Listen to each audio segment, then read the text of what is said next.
PLD. Fuck that guy. PJ Campbell. Fuck that guy too.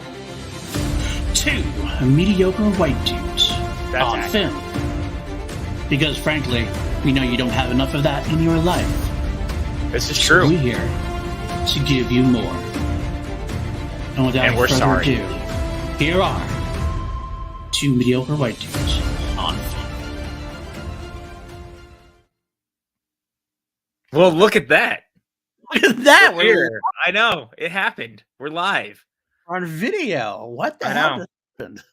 I don't know. Look, I'm not going to lie to you. This wasn't even going to happen. This happened Until because something else happened.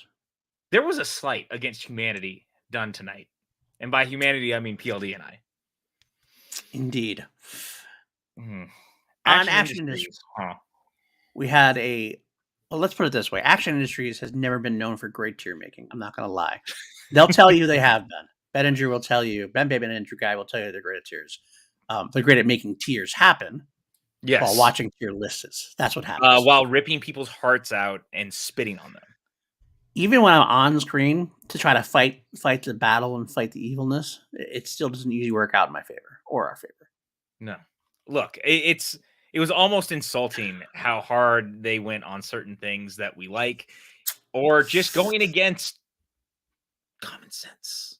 Common sense sometimes. I like it does. these guys. I do. I But, love them. I work with them, but I mean, sometimes you have to Guys. right or wrong. yeah, sometimes you have to right or wrong and do a live diss track. And this is one of those times. Feel free, of course, to send in some Streamlabs at streamlabs.com/PLD projects if you want to get your thoughts in on not only Action Industries list, but the forthcoming list you're going to see from us. Now, PJ and I did have a talk about this. We were talking during the events, and we talked afterward about doing this, and we weren't sure what we wanted to do necessarily. Part of it was a straight rebuttal. Part of it was we wanted to create our own trilogy tier maker list. But that kind of would be too hard to do or too difficult to do in the short amount of time we had. Because we wanted to do this like tonight. Yes, The we're fun like of this 2 is days to on it. go right off of what had happened, basically, and doing our own rebuttal to it. Right. It wouldn't have the So- same passion like a week or 2 from now, you know? Right. So, in doing that, we're literally using the same list, the same tier that they were using on their show tonight. Even though But- we have problems with those lists. Yes. Because the major problem is some of those just weren't trilogies, and that made it hard to really discuss them, and some trilogies were missing. We did find a tier list that we kind of liked, but it was A a very lot. long and in-depth tier list, so we didn't really have the time for tonight. But this Tier might not list be the only sequel? way we do this. We are Tier thinking about list doing it sequel. exactly tier list sequel, and I'm just off the top of my head, I don't know how we're going to do it because of the topic. We should make tier maker the trilogy Yeah. at some point. But that'll happen later on in PLD Products. Actually, it might be a new Patreon perk because PLD Products is getting a Patreon, and I'll talk about that later on. We're actually going to potentially create, or actually physically create a tier of trilogies to put on a list. But this is all like really passionate, really off the cuff. We haven't discussed any of this yet. We'll get there tonight. Right now, we're just going to use the list that they made, and we'll talk about why we think they're crazy and how No, why we know. no, Not they're think. crazy. We know. Let's not like too emotional. They had some solid choices. There were some solid choices in Look, there. I I'm not love gonna these lie. two. I love these two. But they burned some bridges. Okay, well, we're going to find out. Let's share the screen here. This is what they used. And we added a separate tier at the bottom. We're going to call this the throw out tier. Yeah. And that tier is for the 2 bad boy. We have 3 bad boys down here, which is why we only need one of them, because even though it's a trilogy, we only need 1 bad boys trilogy, not 3 bad boys trilogies. So that's for that. And are we going to throw anything else in there? What do you think, PJ? Should we throw anything else out that we don't think should be ranked at all? Or do we have to rank them because they did? I think we have to because they did. I'm not happy about it, and we'll Okay. go as we go along. There's some in there that just don't make any sense. Like, Scary Movie is not a trilogy. I don't care how many people want to tell you that there's 3 of them. Yeah, there's actually 5. Same with Scream. Yeah. So some of these I just disagree with on principle, but Right. because we have to do this in like such a specific way of we are rebutting the things that they said. We have to do this true to what they gave us. This is the list that they use, that they gave. So we're going to straight use what the tools that they have given us. And yes, Kelly, you're correct. But I think there's a bunch of disagreeable. I tried to fight the good fight, like I said. I don't think I didn't succeed very well, but I did the best I could with what I was given. Sure. And Brian, you know what? I wish there was. There is no Ed Harris trilogy in here. I can't. Like, he's not a very trilogy guy. He's a very one-off kind of guy. Look, to be fair, if we really wanted to like break the mold, we could say that Creepshow is technically a trilogy. There was that direct-to-video one that was, but once you go to the direct-to-video route, we're really that's down true. the margin. Do you really want to do that? Because I'm going to be honest with you, the Creepshow trilogy suddenly goes from A to D real quick. Yeah, I'm not gonna lie. That's tough. Even with Ed Harris in the first one, that's tough. How about this? I'll hold out till we get National Treasure 3. Yeah, and then we can make the National Treasure trilogy, and that'll be up there. Definitely. There we go. Yeah, Brian brings up another one, right? Yep, I agree. Yeah, right here. Justin saying he's never seen me so mad. Look, it was personal, and a lot of the times I'm going to tell you it's not personal; it's strictly business. It comes from a trilogy we're going to be talking about tonight. But every once in a while, you cross the line and it becomes personal. All right. We'll talk about those specific things like the Avengers trilogy or not being a trilogy, Pirates not being. Kelly, actually, we discussed this really off air and before we understand it's not. We agree 100% not a trilogy. We're like gonna it's the rank Verbinski trilogy, sure, but we'll rank it as we are given because that's what we're doing at this point. We're going to do it. Like I said, later on, we'll have the sequel to this, and it'll be true trilogies without regard to anything else. So, although I will say real quick, it is interesting. You have to know that there are movies, like for example, Star Wars, even though it's 11 films, like nine movies plus the 2 live actions and the Clone Wars and everything else. But I still can separate that into separate trilogies for that reason. Yeah. Same with Lord of the Rings. There's technically 6 Middle Earth movies, but they are separate trilogies, so I get that. But we're having discussions about the next trilogy thing. Let's start this one. Real quick, I see the very passionate. Like everyone keeps saying, like what is and isn't. We know, we agree. So you don't have to like fill the chat with it unless we start talking about it. That's not enough to say that you can't talk about it if you don't want to. But we're on the same page with you. No, Brian, that X-Men is a trilogy. There is actually X-Men trilogies.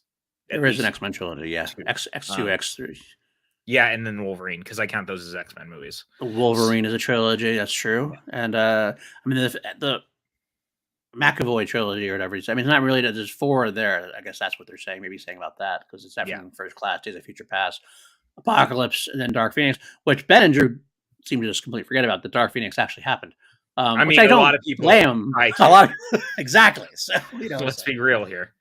And hey, I totally agree. Blaze on what's missing. That's another one needs to be on that list, which exactly we will put in the part 2, the sequel later on in PLD products. But for right now, let's start off with what we have here.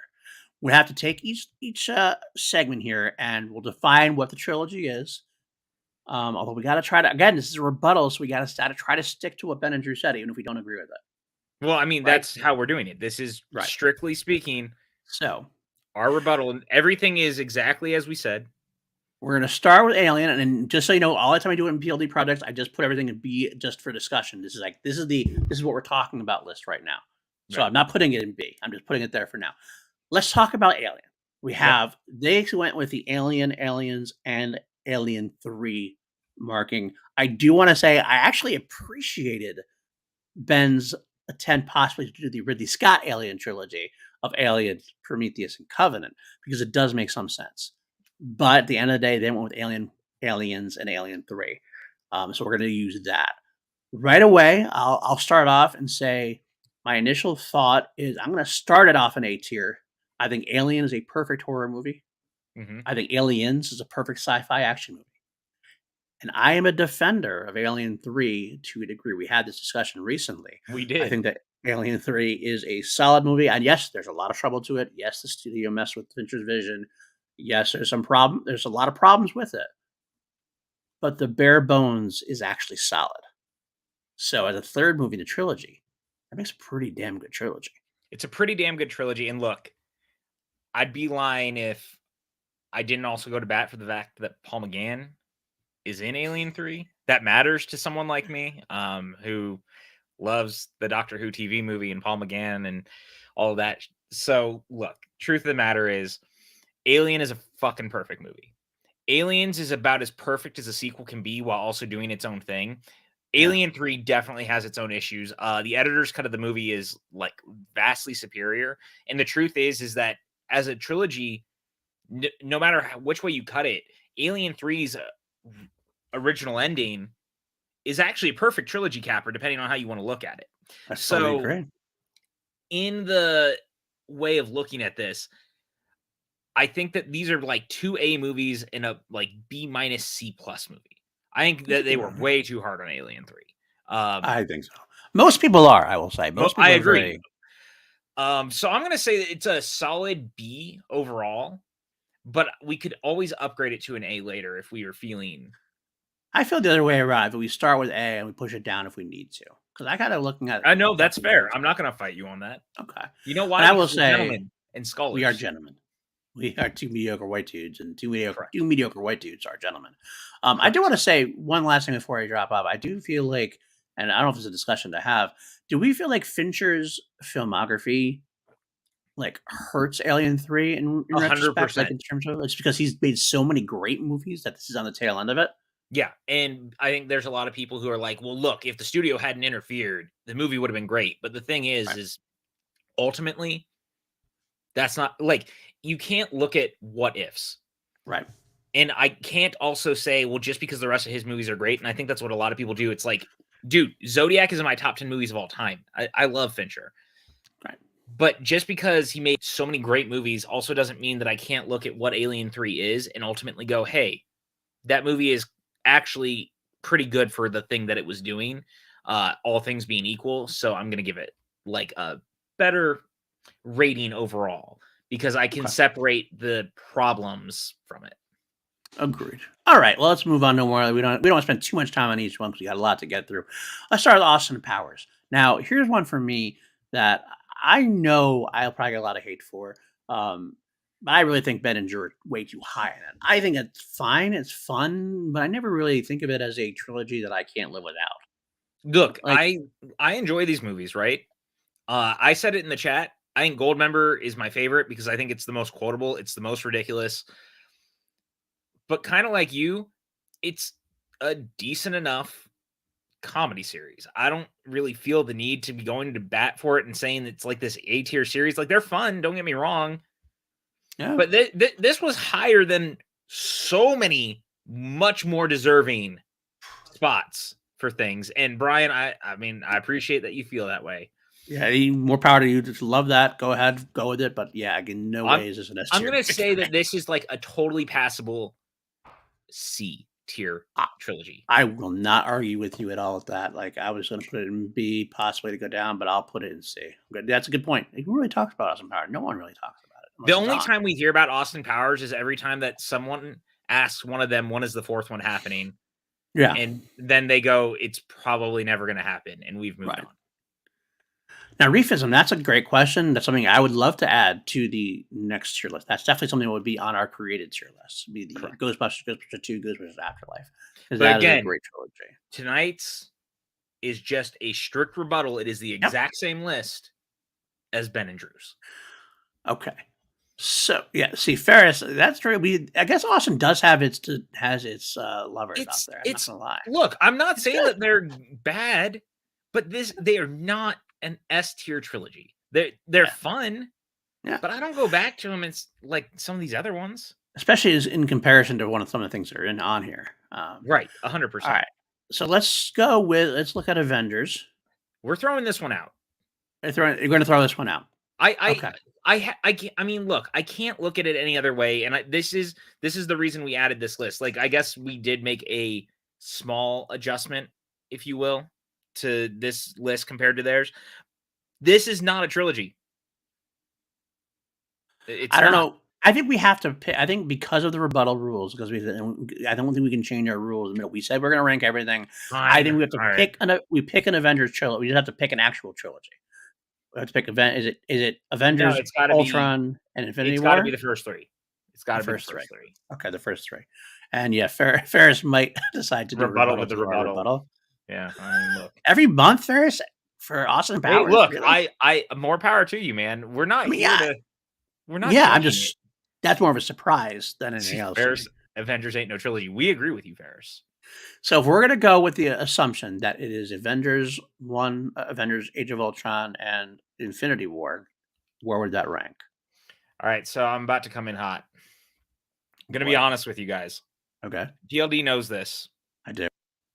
I'm not super high on the original Avengers. I think, especially now, 10 years later, the movie has not aged exceptionally well.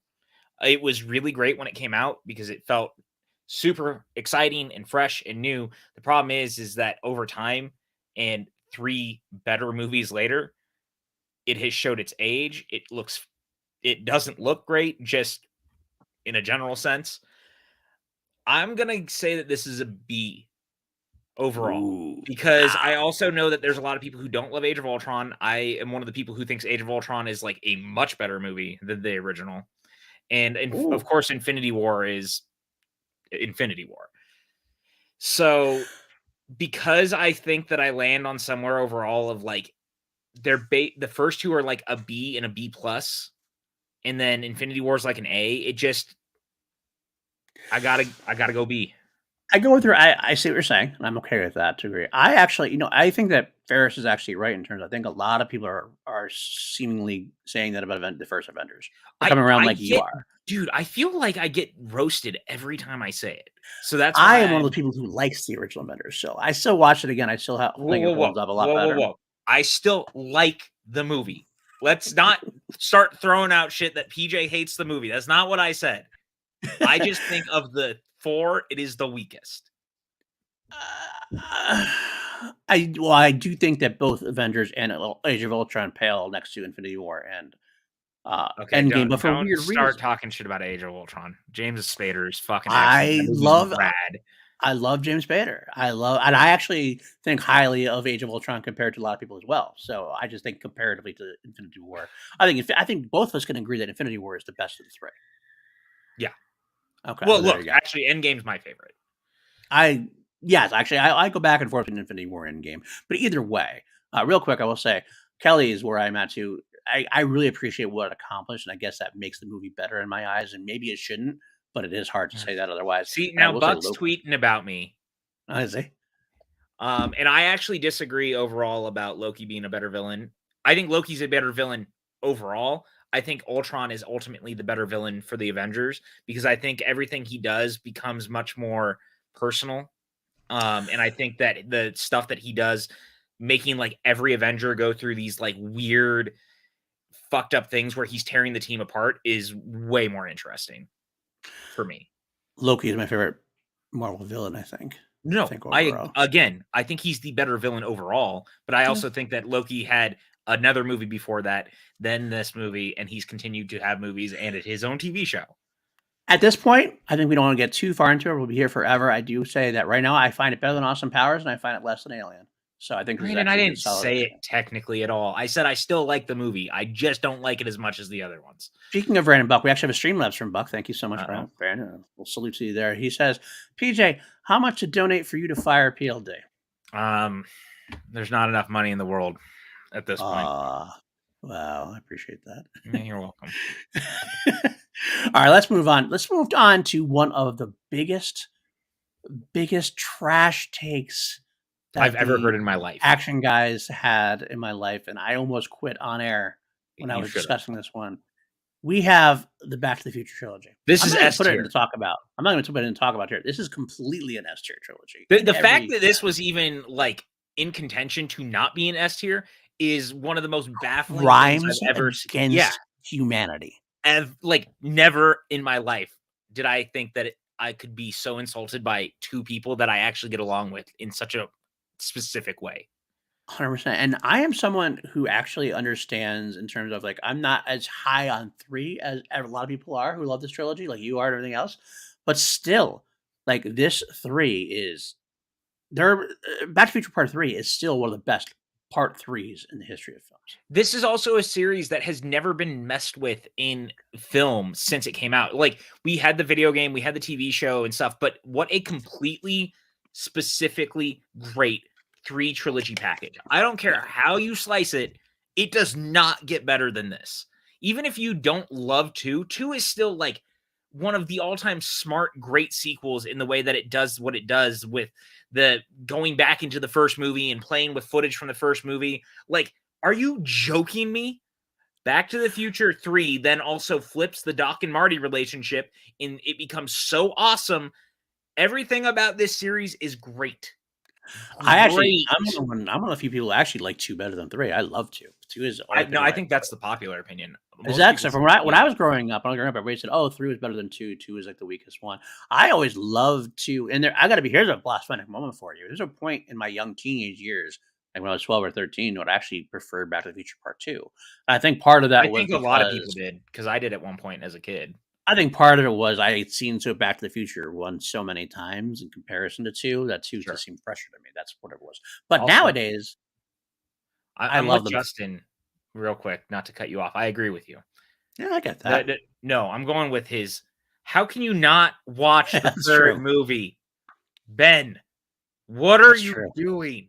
Yeah, love- that one always blew me from Ben Bateman. I love Ben Bateman, but I love he Ben has Bateman some too. weird things in his life. And Watch Back to the Future 3. yeah. And unfortunately, I think Ben is going to think about it the way I once thought about it. The reason why I like 2 better than 3 was for me. I've come around on this thinking, but 3 at one point I felt it a little tired. I kind of felt like it was going to the well too many times with some of the jokes. I feel like it repeated itself too many times. It was kind of like, okay, so we're gonna get this again. We're gonna get this part again. But when I came around to how it flips the Doc and Marty relationship, like you talk about, that's when I understood a lot more of it, and it went back onto. I get why it's so beloved again, and Yeah. I'm on board with it now. So Agreed.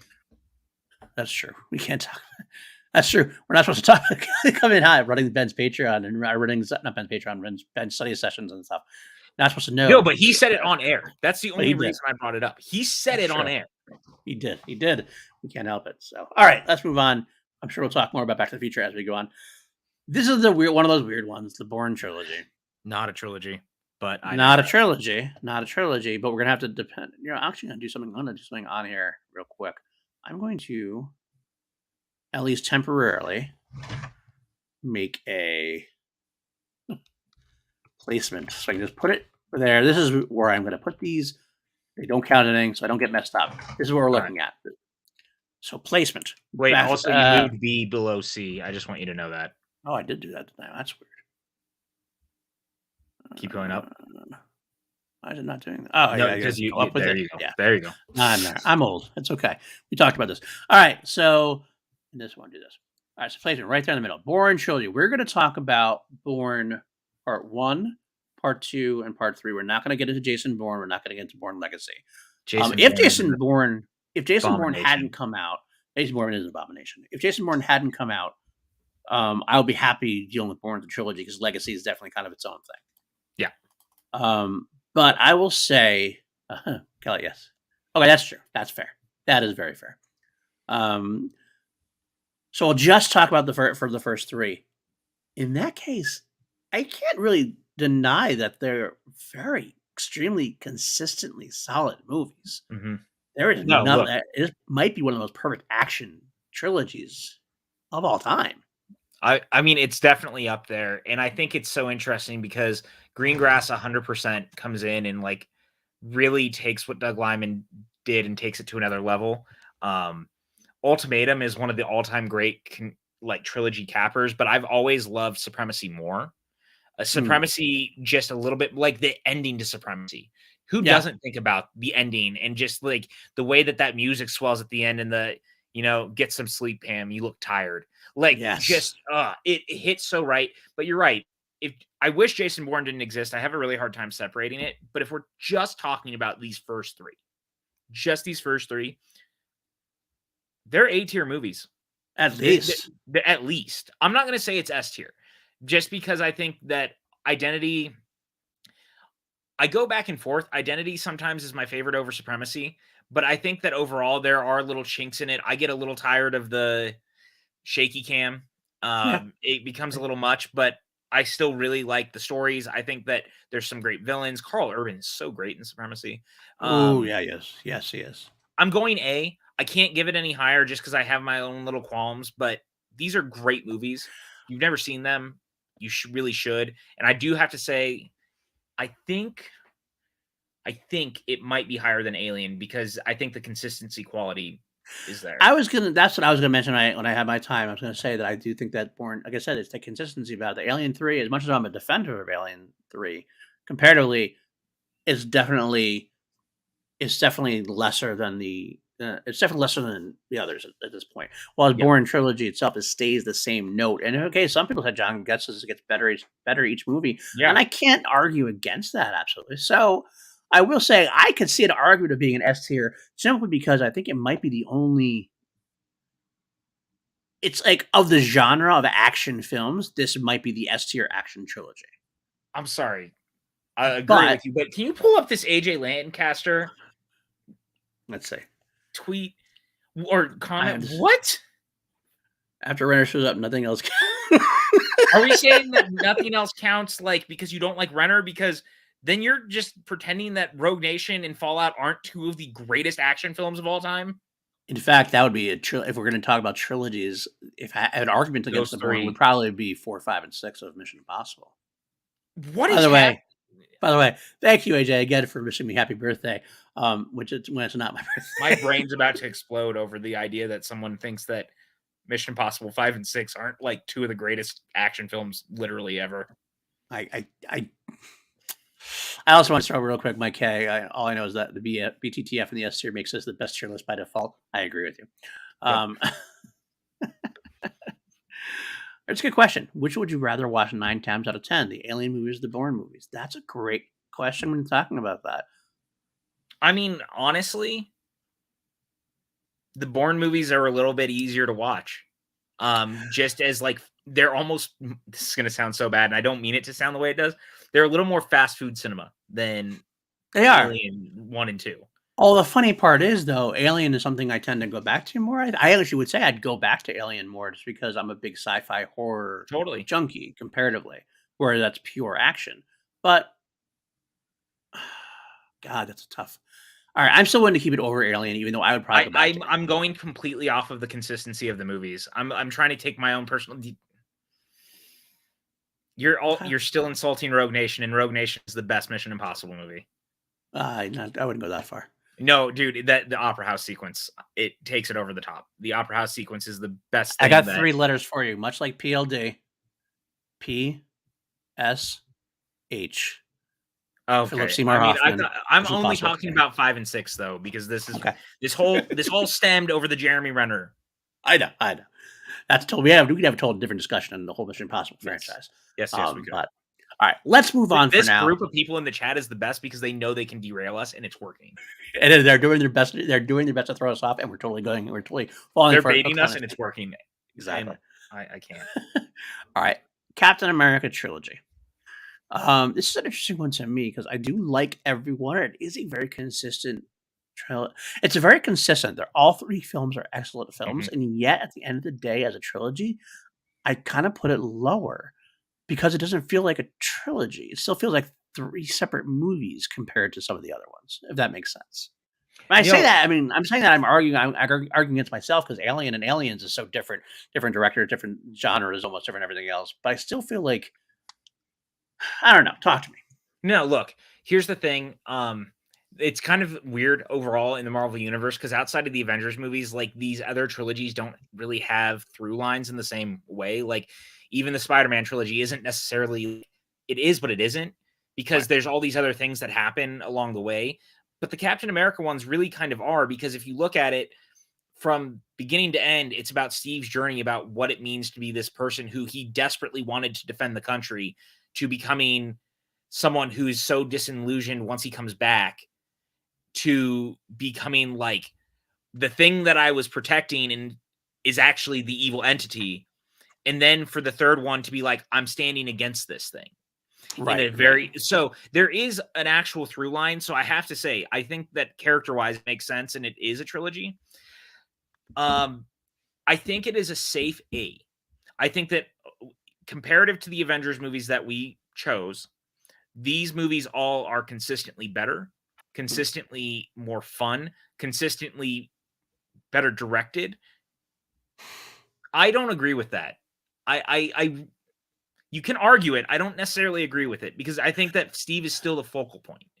See, I argue against that. Actually, I will argue that because it's always been a thing. I always thought that Civil War was actually Avengers 2.5 because it is their Steve focus.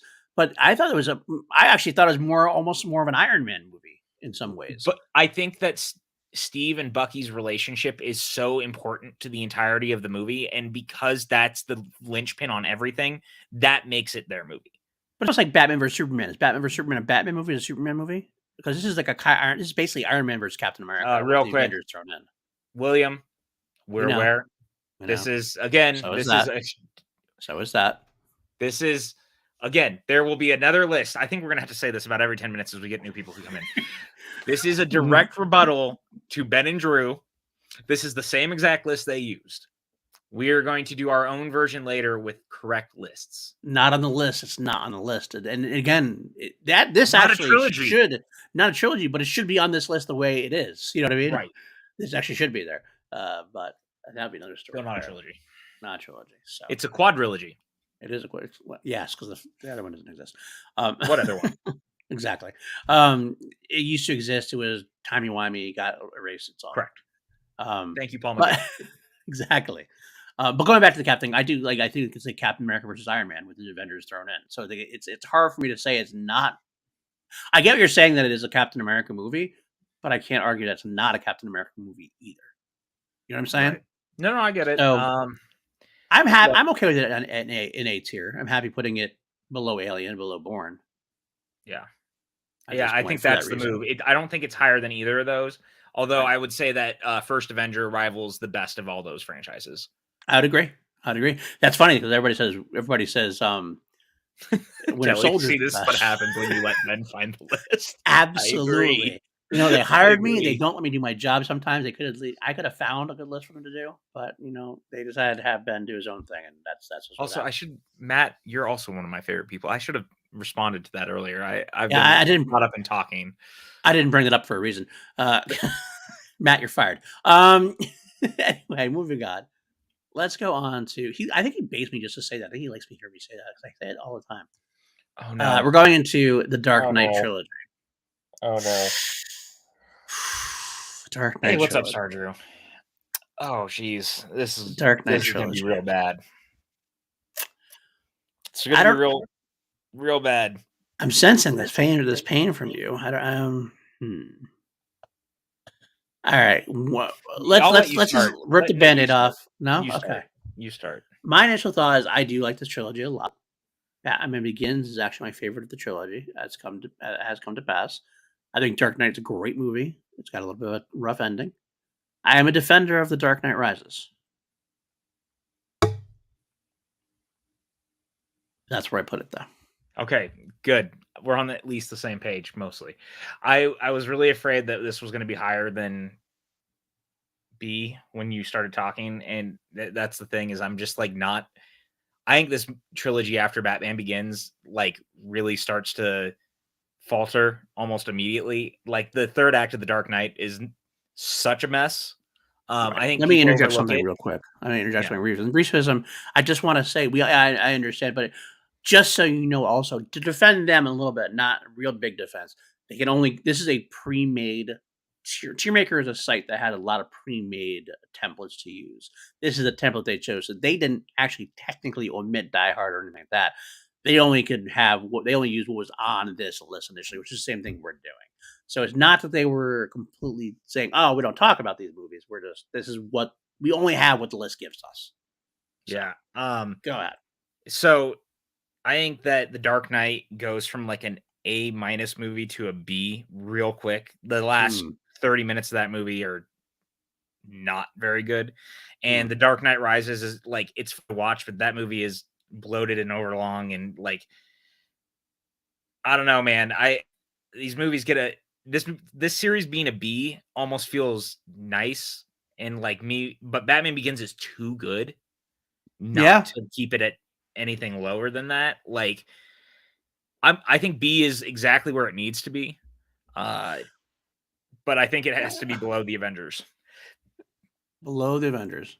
Because I could actually argue also that it'd be up in the end of A, but like I'm not gonna fight that. Below the Avengers. What the hell is Brandon Buck saying now? we're not planning, I guess.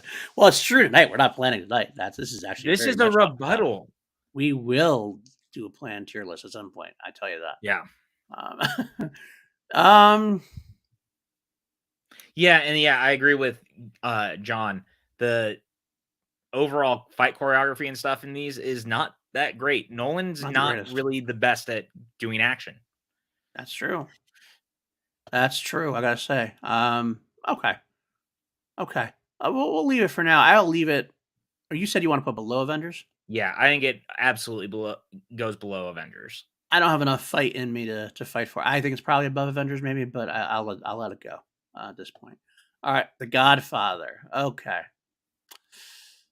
Godfather 1 and 2 are two of the greatest films of all time. Perhaps they're the greatest films of the 1970s, the greatest crime films of all time.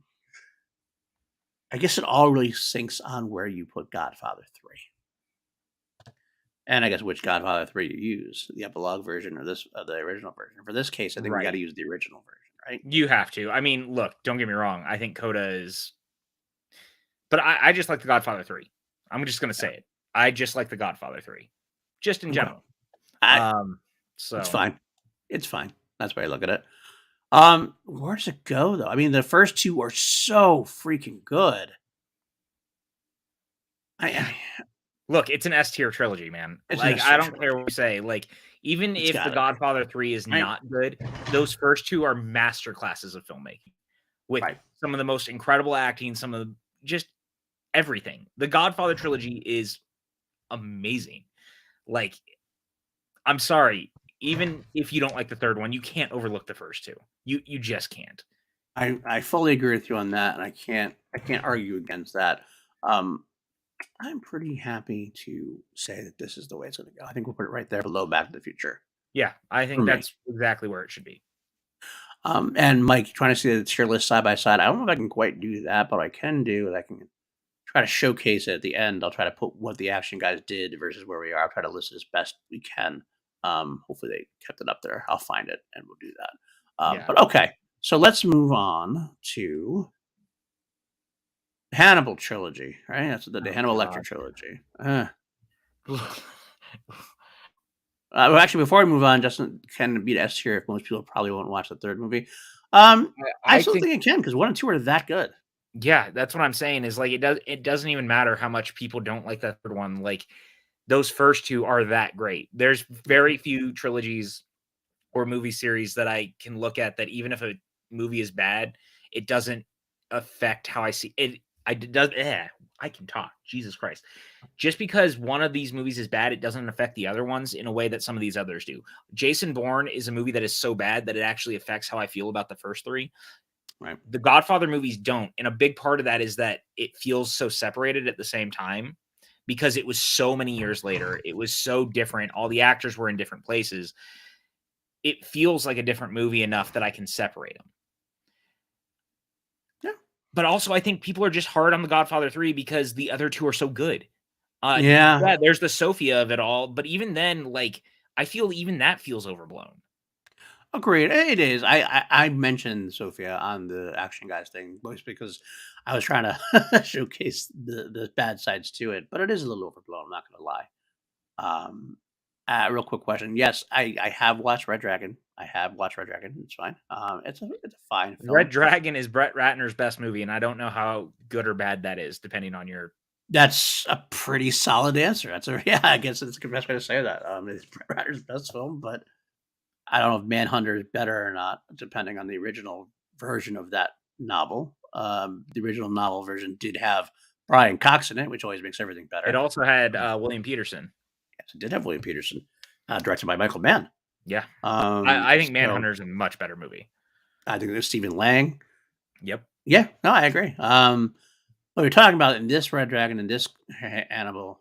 No, Jake, Bad Boys Jake, wasn't thrown out. There's 3 of them in this list for some reason, so we just put 2 of them in the the Bad Boys trilogy is still down. We haven't talked about it yet. Those are just, we don't need to discuss. There's only not 3 Bad Boys trilogies. That's why.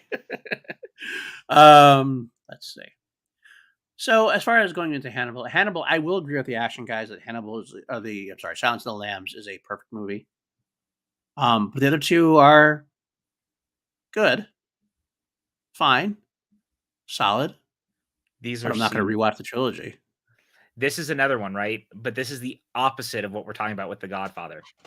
Yeah. The Godfather has 2 of the best movies of all time. Silence of the Lambs has a really great thriller and 2 movies that I really never go back to. I wouldn't. Like I said, I proposed to Kim after Hannibal. We used to back in the day. Did you see my comment in the thread about that? I did. You only proposed to her after you saw Hannibal because you made her watch it and you were afraid she's going to leave. We had a habit. On every Valentine's Day, we would go see the anti-Valentine's Day movie. Instead of going to see something lovey and schlocky, we would go see like a movie like Hannibal, like a thriller or something that wasn't very schlocky. That was our movie of choice that year before I proposed. She said yes, but still, even after that, it's still not a memorable enough day in terms of that. That's the best part of the day. The movie itself was fine. It's a C movie. It's a C or C trilogy, I should say. They're totally fine as an overall. I think that because Silence of the Lambs is in this, it has to be higher than Austin Powers. That's about the only thing I'd say. Yeah, the trilogy. I'd watch Austin Powers trilogy more, but Silence of the Lambs, I can't disrespect Silence of the Lambs that much. No, right. Okay. All right. Not much else to say about that. Let's see. Yeah, that's true. Yeah, I mean, should we get the FBI on the phone? Shh. Okay. Okay. This is the Hobbit trilogy, and let me start with this. Ben and Drew obviously hated the Hobbit trilogy. Yeah. I will say I'll take the time to pitch that next week's Action Industries Best and the Worst podcast. It's Best and Worst of Middle Earth. The Middle Earth live action. They only talk about the Lord of the Rings and the Hobbit trilogies. Didn't go into the animated. They just didn't think it fit, and I get what they're saying. Right. Actually, it's a very fun episode, though. I was producing behind the scenes. Their impressions are wonderful. They do a lot of impressions of voices, Gandalf, of Aragorn, and it's actually makes the whole podcast hilarious to listen to. They hate the Hobbit trilogy, and many people hate the Hobbit trilogy. I am a defender of the Hobbit trilogy, partially because I feel bad for Peter Jackson, and that's part of it. And I know that sounds like you can't really judge a movie because of the thing, but this is supposed to be Guillermo del Toro. I feel worse for Guillermo del Toro than I do for Peter Jackson. Peter Jackson was thrown into this at the last minute, and he winged it. And I thought he did a fucking great job considering he was making up the movies as he went along. It's impressive that it's as cohesive as it is, given the scenario. Which is why I have a hard time judging it harshly. Yeah. I will also add that the casting of Bilbo was inspired. I think that was one of the best castings in the history of fantasy. I love him as Bilbo. There's a lot to love. Yes, it is less. I think it suffers more because it's not Lord of the Rings. Yeah. Like if the Lord of the Rings didn't exist, I think people would watch the Hobbit trilogy and be like, wow, this is really advanced. This is really kind of cool stuff. Interesting. Yeah, exactly. Just got Godfather 3 into Middle Earth. That's what it was. Yeah, but I think differently in that at the same time, Coppola clearly wanted to make The Godfather 3. Right. Yeah, that's true. The problem with The Godfather 3 wasn't that he didn't want to do it. It's he wanted more time. Jackson actually got thrown into it. Right. But I kind of see where you're coming from. I think that there is a disconnect a little bit because also they tried to tonally make The Hobbit into The Lord of the Rings, and I do find that problematic for the films. And it just simply did not need to be 3 movies. And that's part of the problem. They wanted to PJ, you're PJ, P Jackson, P Jackson. Peter Jackson wanted to connect it tonally, and I understood why they wanted to do that because the idea is they're going to have these movies stand with themselves and be like a prequel series. You have to have that, connective tissue, which is why they started doing a lot of the appendix stuff, all of the Gandalf stuff, all of the Necromancer stuff, which I actually appreciated them doing. It was kind of cool seeing that, but it does detriment the actual film of The Hobbit itself, which is where the because it kind of there's that Hobbit central theme story and a lot of superfluous things thrown Right. together to make a big trilogy.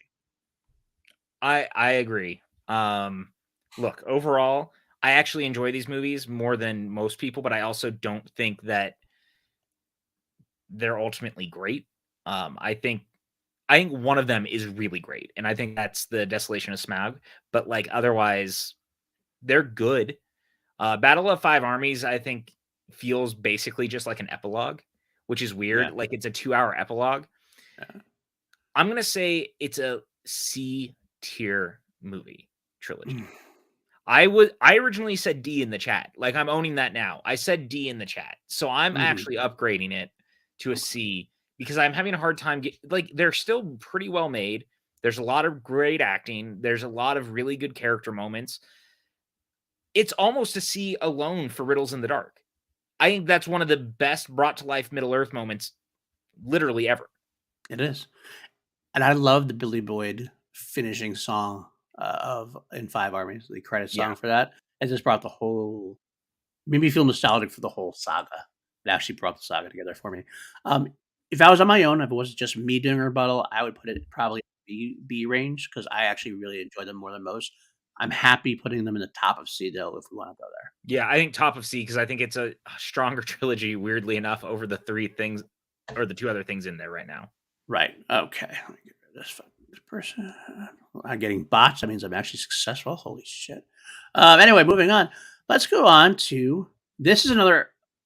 All right, I gotta tell you something real quick. I feel like the Action Guys did indie service in one way because they are not indie fans. So the fact that I got into A tier was I don't know, was my idea. I don't know if it was my pushing or my mentally going, you better not put this anywhere. I think that they already saw that the chat had turned on them. That could be. It could very well be that the chat was turning on them. And that was The chat turned on them. Indiana Jones to me, again, this is not a trilogy. We're gonna go there. I understand that theoretically. But we're gonna use Indy 1, 2, and Indy, Temple of Doom, and Last Crusade. We'll use those as the trilogy. Kingdom of Crystal Skull, PJ and I are on record many times being staunch defenders of. Yep. I love Crystal Skull. But at this point, we're gonna take this out of the discussion, so we're not even gonna talk about it any more than that. We're just looking at Raiders, Temple, Last Crusade. Look, I'm going to say it straight. Oh, sorry. I cut you off. I didn't realize. I thought you were like setting the plate and then you were done. Finish, please. This is an S tier movie for me. S tier trilogy for me. That's 100% what I was going to say. And I was going to say, it doesn't even matter if it's just these 3. Even with the 4th one, S tier. Period. S tier. S tier. Crystal Skull is an A movie, guys. I agree. To me, the original 3, I could argue. We're not going to argue it here, I don't think. I could argue that I would probably watch that more than I watched the Back to the Future trilogy. That's something for me personally. Now, Temple of Doom is probably the least of the 6 of those films. Maybe. But I actually have a lot of fun with Temple of Doom. That was my favorite. Is so great. There's so much to love in it. Yeah, look, we're getting the chat back on a lot of these. But that's bad though, Justin. Wow. Oh, that's tough. You're with the Action Guys on this, Justin. Yeah, I'm sorry, man. Like these are S tier movies. It's not even close for me. Raiders, if I was on my own. I'm sorry, go ahead. I cut you off. Raiders is my second favorite movie of all time. Indy is one of my next tattoo ideas. I'm looking at something from the trilogy in the series overall, just as my next tattoo. The Indiana Jones ride is my favorite ride of all time. Mm-hmm. Like I live and breathe the Indiana Jones series. I dressed as Indy as a kid all the time. I love this world. I love these movies. I own all the novels that they did in the 90s. I own the Young Indiana Jones DVDs. Like I love this franchise so dearly and so passionately. It kills me that they were being so hard on it. I was so glad it got an A, but like the way that they were talking about it, like killed me. These movies are perfect, man. Like I'm sorry, there's just no way that this belongs anywhere else other than the S tier. It is crazy to me that you could say any other way.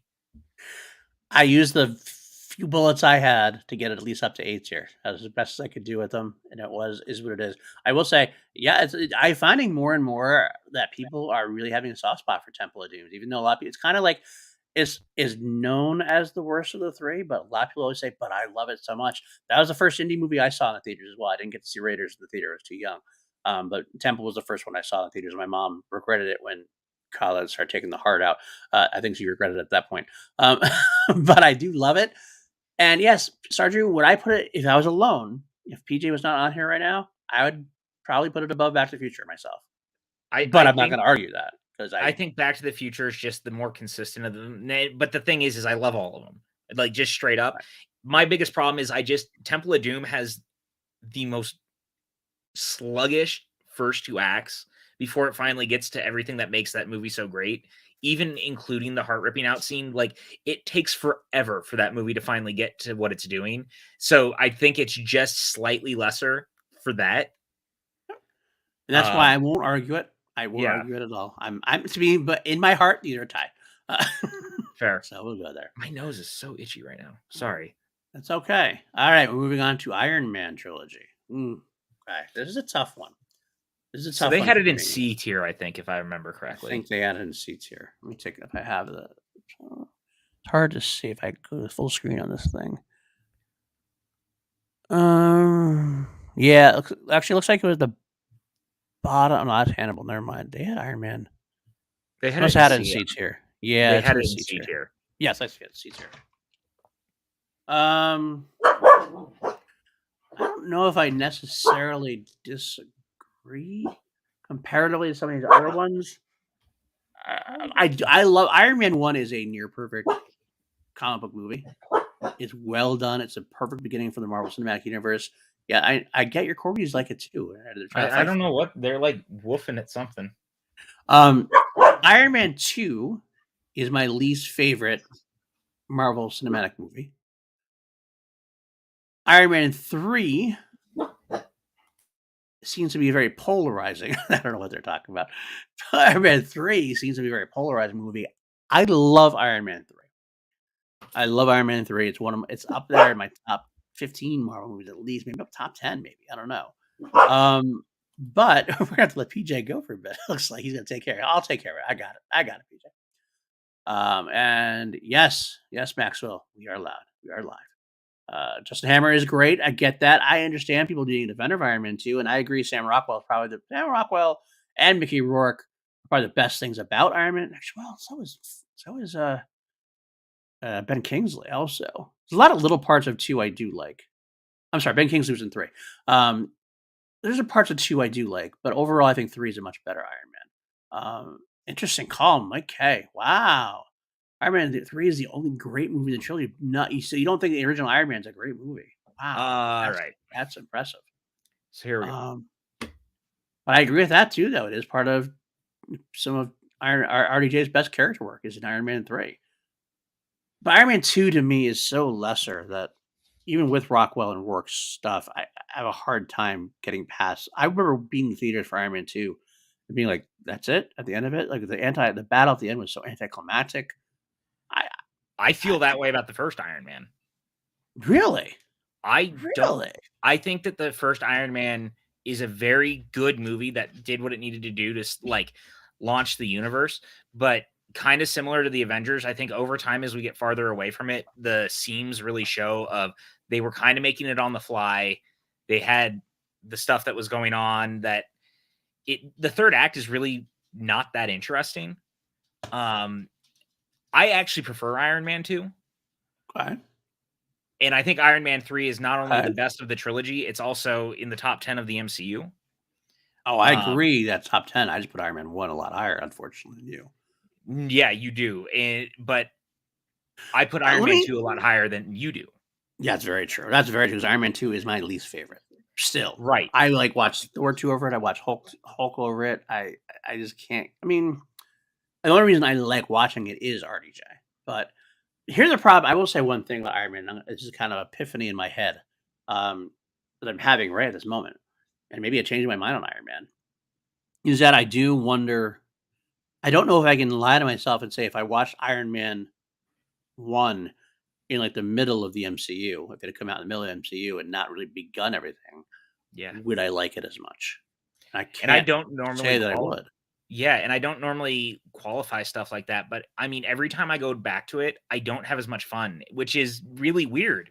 But Hmm. again, it's like the performances are great, but the movie overall is like it's very good. It's very good. If that's the case, then though, Iron Man got to be a low C tier at that point, then doesn't it? I think Iron Man 3 is so good that it can be the lowest B. I think the Dark Knight trilogy is a little bit higher. Dark Knight Trilogy is definitely a little more consistent, I think, Yeah. than Iron Man. The argument can be made that it's C tier. I'm more comfortable just because I think Iron Man 3 is so great, and I think that Iron Man 2 is so misunderstood. I think Iron Man 2, especially in the same way that when I go back to Iron Man, I feel weird when I watch it. Iron Man 2 gets better with every rewatch, with every little thing we've learned through the MCU as it goes. And I know that's a weird way to look at it, but like it so has its place in a way that I think people don't go back and remember it for. Like, Hmm. even if the third act is kind of a mess, it definitely has its place and it's so good. And there's little things like I even love the idea that the kid that Stark saves at Stark Tech or at Stark Expo is Peter Parker. Like Yeah, Feige bringing that up in passing makes that moment that much cooler. it So, does. I agree with that. I just think it has a place of the Avengers being built. I think it has its place of all this stuff happening in 1 week that Coulson and Fury are dealing with, and they're just like, "What is happening?" I I just really like this movie, man. I really do. I think it's a low B though overall. Okay, Like the I'll go with trilogy. that. I'll go with that. I'll go with that as well. It's hard. I have a hard time arguing anything against that. Okay, let's move on. We're definitely taking. You said it. You're going to go I overboard. told you. You thought that we could. Nope, it was never going to happen. Okay. Jurassic Parks. Okay, here we go with Jurassic Park. Now, look, Jurassic Park is one of the most perfect movies of all time. Jurassic Park Correct. is an S tier. Jurassic Park is an S tier movie. Correct. The Lost World is literally my least favorite Steven Spielberg movie. Also correct. And Jurassic Sorry, Park Barry. 3 is underrated, but still not anything really phenomenal. So unfortunately, that keeps Jurassic Park in a low tier for me. I think I got to put Jurassic Park low. I would. I'm telling you right now. I will say real quick, I do have the action guys back in one thing. When it comes to these trilogies that have the one perfect movie that begins it and the rest, the middling or less than perfect sequels, it makes it hard to rank them because you want to. I like for even going back to the Hannibal ones. I have a hard time because Silence of the Lambs is so good. Having it down so low does hurt my heart. Same with Jurassic Park in my head. I'm like, I can't picture Jurassic Park being in the sea, but like below the Hobbit or anything because of the first Jurassic Park being so good. But it's a trilogy. Jurassic Park 3, for all its faults, the fact that Joe Johnston joined the movie like right before production started, the movie lost a part of the budget before it was shooting, while it was Right. shooting. Right. Jurassic Park 3 is one of the most rewatchable monster films of all time. Jurassic Park 3 is so much fucking fun. Jurassic Park 3 brings Alan into a B movie setting where raptors come, or not raptors, where you see like pterodactyls walk out of the fog, like kind of draped like Dracula. This movie is so fucking bonkers. There's a dream sequence with Alan where a raptor says his name. This movie fucking owns. Jurassic Park 3 is one of the most batshit crazy sequels of all time. It is a Joe Johnston joint through and through. That movie is a B movie in both placement and in being a B movie. I'm giving this one the highest C ranking right now. Okay. Because I can't force people to love Jurassic Park 3 the way that I love Jurassic Park 3, but it totally saves how much I dislike Jurassic Park 2. Like I said in the top, I definitely like Jurassic Park 3 a lot more than many people do. Most people do. Yeah. It just doesn't do enough for me to save the trilogy as a whole. No, I get it. But I thought you were about to argue it's in B tier, and I was about to be a little bit like, "Oh, I can't do that either." So, but putting it at C above Hobbit, I can live with that. I could definitely live with that. Yeah. So I was like, hey, yes, good to see you, Mr. Lustrina. Yes, I know the Fast and Furious film has 10 films above S tier. That's it. That's got to be what it is, right? I just want to say I'm loving everyone who's like, man, this is a great pitch in the chat. I'm telling you guys, go back and watch it as like a straight B monster movie that the movie fucking owns.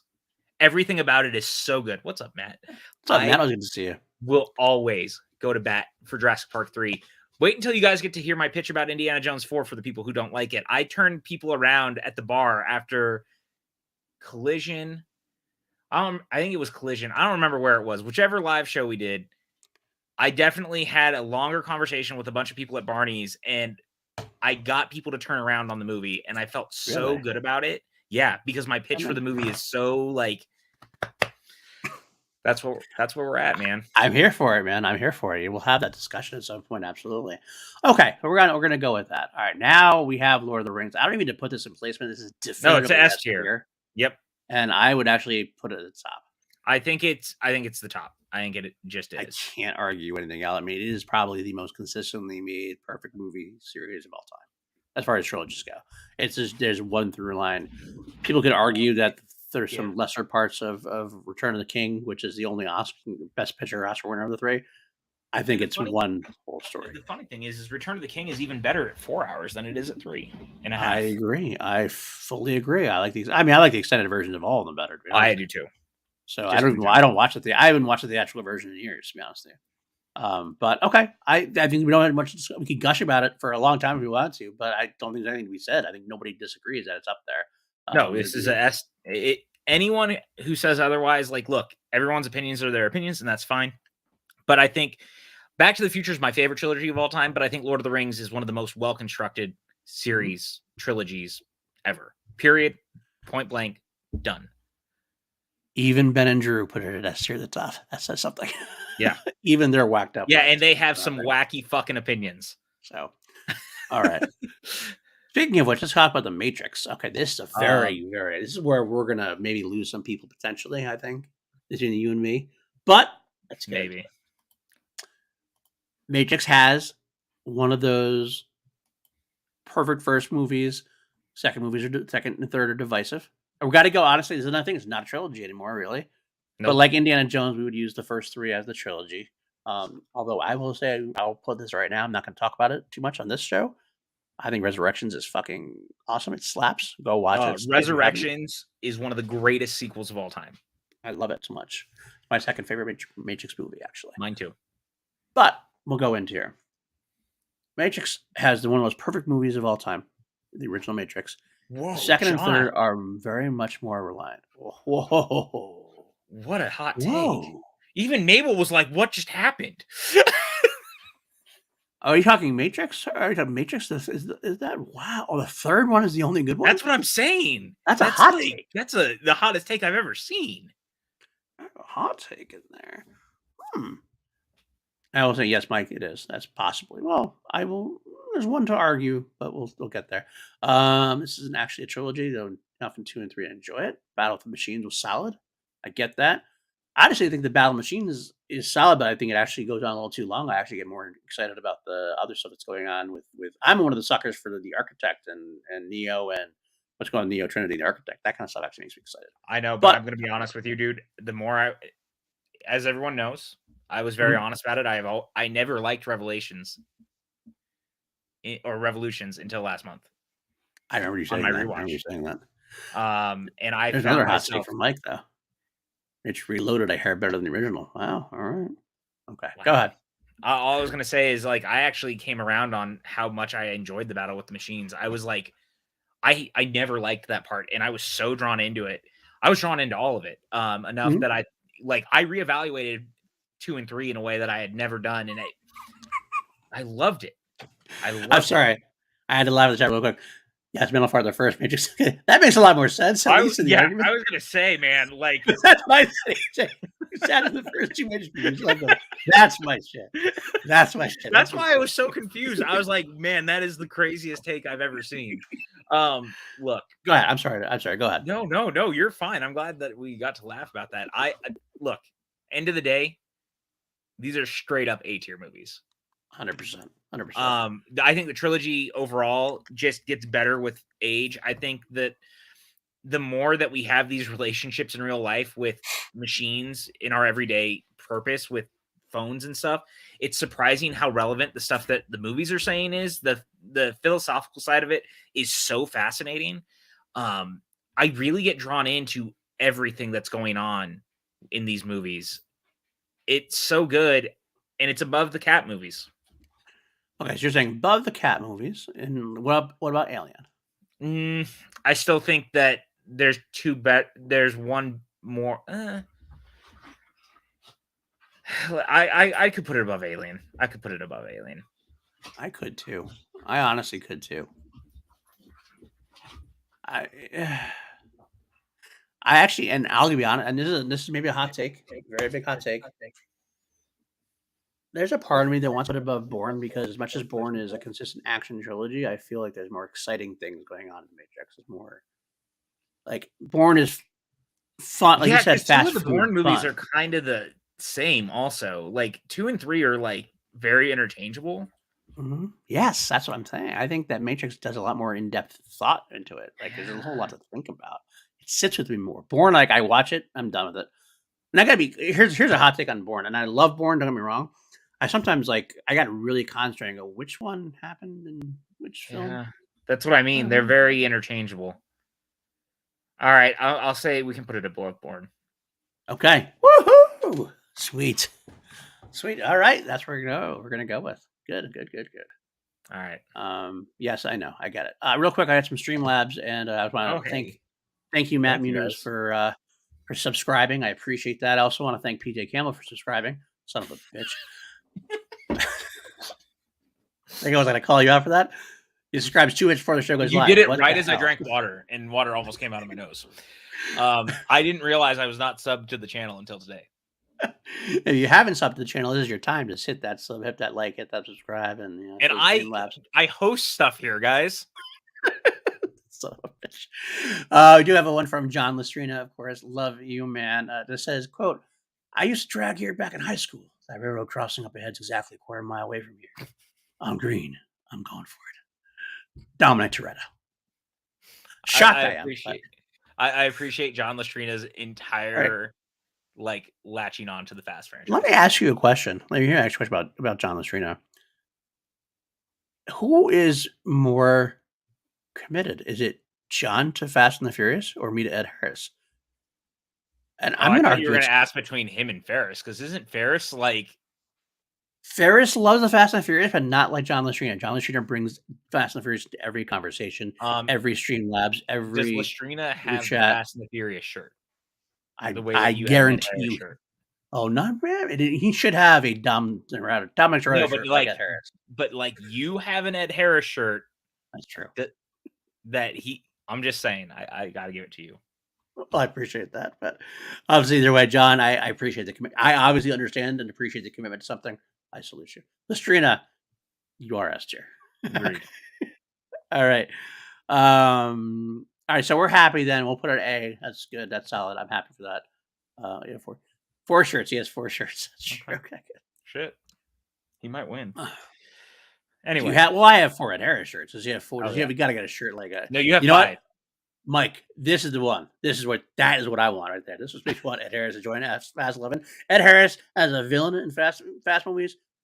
Come on now. Or maybe even, no matter, he could be him and Queen. He could be married to Helen Mirren or something. Is John trying to fight me now? Come at me. I'm not trying to.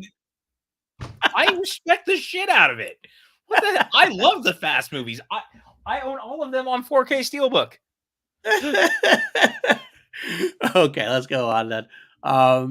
Mighty Ducks trilogy. Fight A me. tier. Real quick. Yes, that's exactly what I was trying to say. Papa Shaw, that'd be great. I love that Harris in that role. A, fight you. I don't know if I could fight you. These are some of the quintessential Oh my sports God, I'm films sorry. of the 90s. Oh my God. Oh my God, Alan, you just blew my mind. Old Man Toretto. Oh my God. Okay, I'm sorry. I got sidetracked again. The chat doing a great job derailing me. Okay. Emilio. I'm not gonna say it's above cap or anything, but these are A tier movies, and anyone else who says otherwise is out of their goddamn minds. I will go this, and I will say yes, and I will be happy to put it there. Also, Kenan Thompson.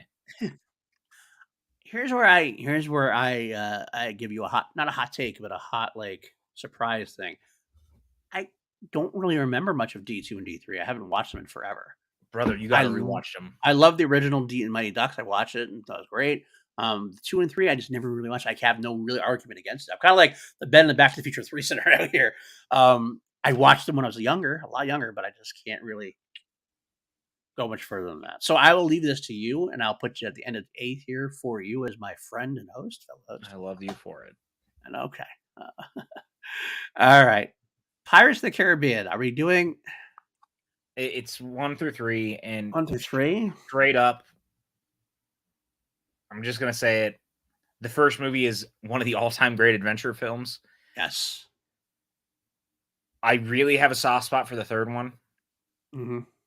These sequels are a fucking mess. It is so clear that they didn't have a script while they were shooting. They've admitted they were rewriting it as they went. Yep.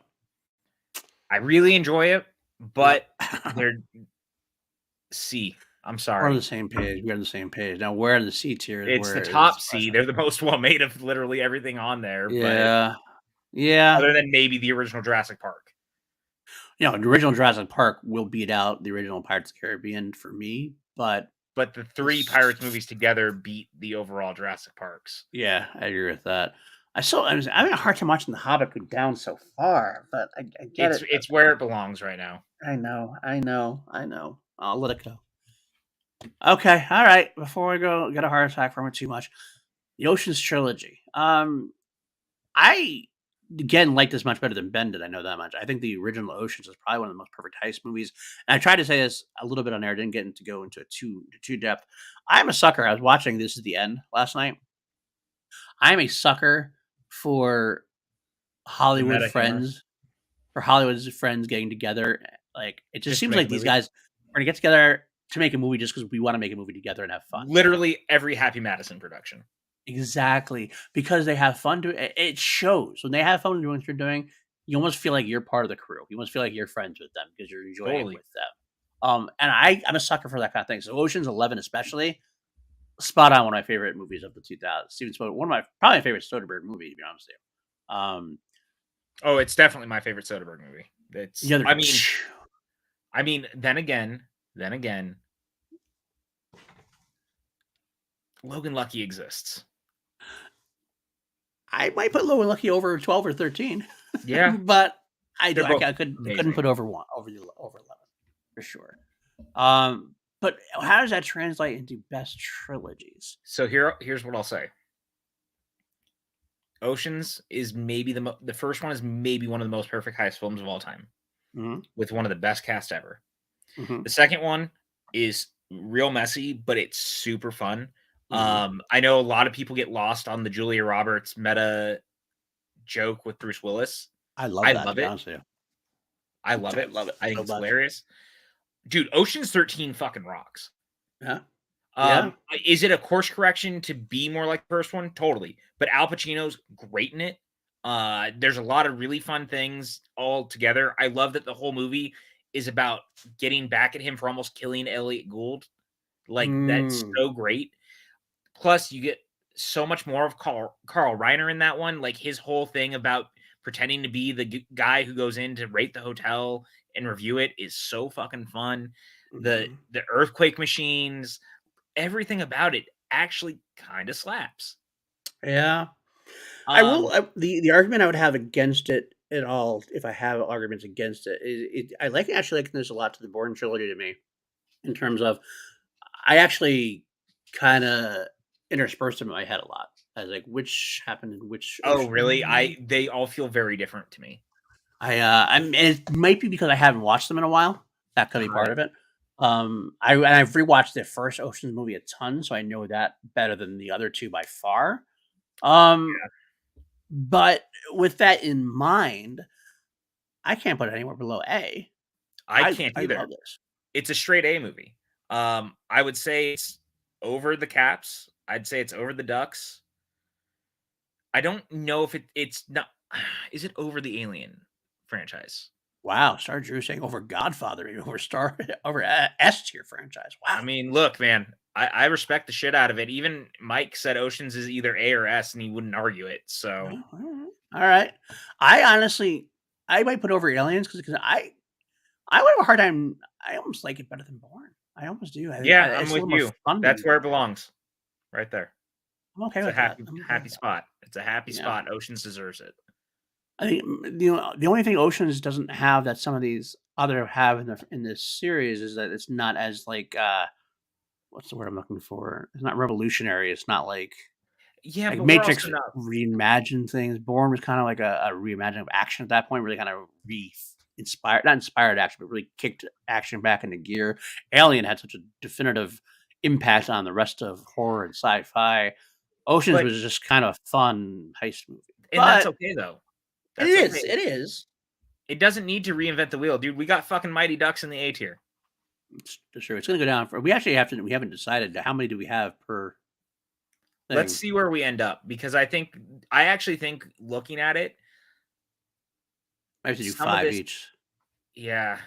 Mighty Ducks would have to go down to B, but we'll talk about it. Well, let's get to what we're doing, because I think that we're going to see real quick that there's some of this stuff is going to need to move. Yeah, I agree. Just in general, because looking at what's left, and we should probably bang through this pretty soon, but let's just pull off the Band-Aid. Okay. That is a D tier. Yeah. Scary movie is D tier? Yeah. Okay. I actually kind of agreed. Like, the first one really hasn't aged as well, and like outside of the third one, I don't revisit any of them. I honestly haven't revisited them since the theaters, and I didn't necessarily love them in the theaters, to be honest with you. Yeah, like Scary Movie 3 is the only one worth revisiting. I want to rewatch the series again at some point, especially now I've done a lot of horror films, so I will rewatch it, and maybe that'll change my mind on some of this, but for right now, I don't. Yeah, I'm about it. By the way, I think it's going to have to be more than 5 in all of these, because there's way more left than that. Should probably keep 5 at S tier, S5 maybe, and then the rest go down. But let's get there and we'll see. No, I just wanted to throw that out there. Yeah. Okay. Scream. Look, wait. All right, I gotta say something right off the top of the bat here.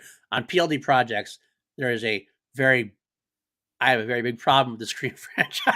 Last time I did some tier rankings, I have not lived this down. From like about over a year ago, we were doing Scream horror. We were doing horror franchises, and I had the supposed audacity to kick Scream. There's iconic horror franchises. I kicked Scream from S to A. This is before Scream 5 came out, and I kicked it over because I put The Shining over Scream. Okay. And I haven't lived it down. I'm going to live it off. So this is going to be very funky as far as this goes. I'm going to. This is about to be very interesting. Number one, Ryan Payne. We haven't done this in a bit. That's true. Hi, Ryan. It's good to see you. So this list, for some reason, had Bad Boys 3 times on the bottom. We don't know why. There's not 3 trilogies. So Bad Boys has not been thrown out. We were just taking the extra ones there. This list is just a straight rebuttal to Ben and Drew's list from earlier. We're basically re-ranking their ranking list. Thanks for joining. Duplicates. I'm going to change that now. So it's not thrown out duplicates. That makes it a lot better. I initially put it thrown out because we were initially toying with the idea of throwing out non-trilogies, but we decided to make this a straight rebuttal and diss track. And Alan Smithy is right. That's right. That's where we're there. Alan was there during the battle before. He saw what happened. So the Shining series overall is probably stronger than the Scream franchise. just Talk a because little louder for those in the back, PJ, because that was my exact argument. yeah, look, guys, I'm just gonna say it right now. As much as I love the Scream movies, The Shining and Doctor Sleep are literally masterpieces of the genre. Both. I'm gonna have to Just cut this out period. for the people in the back. Want people to know that.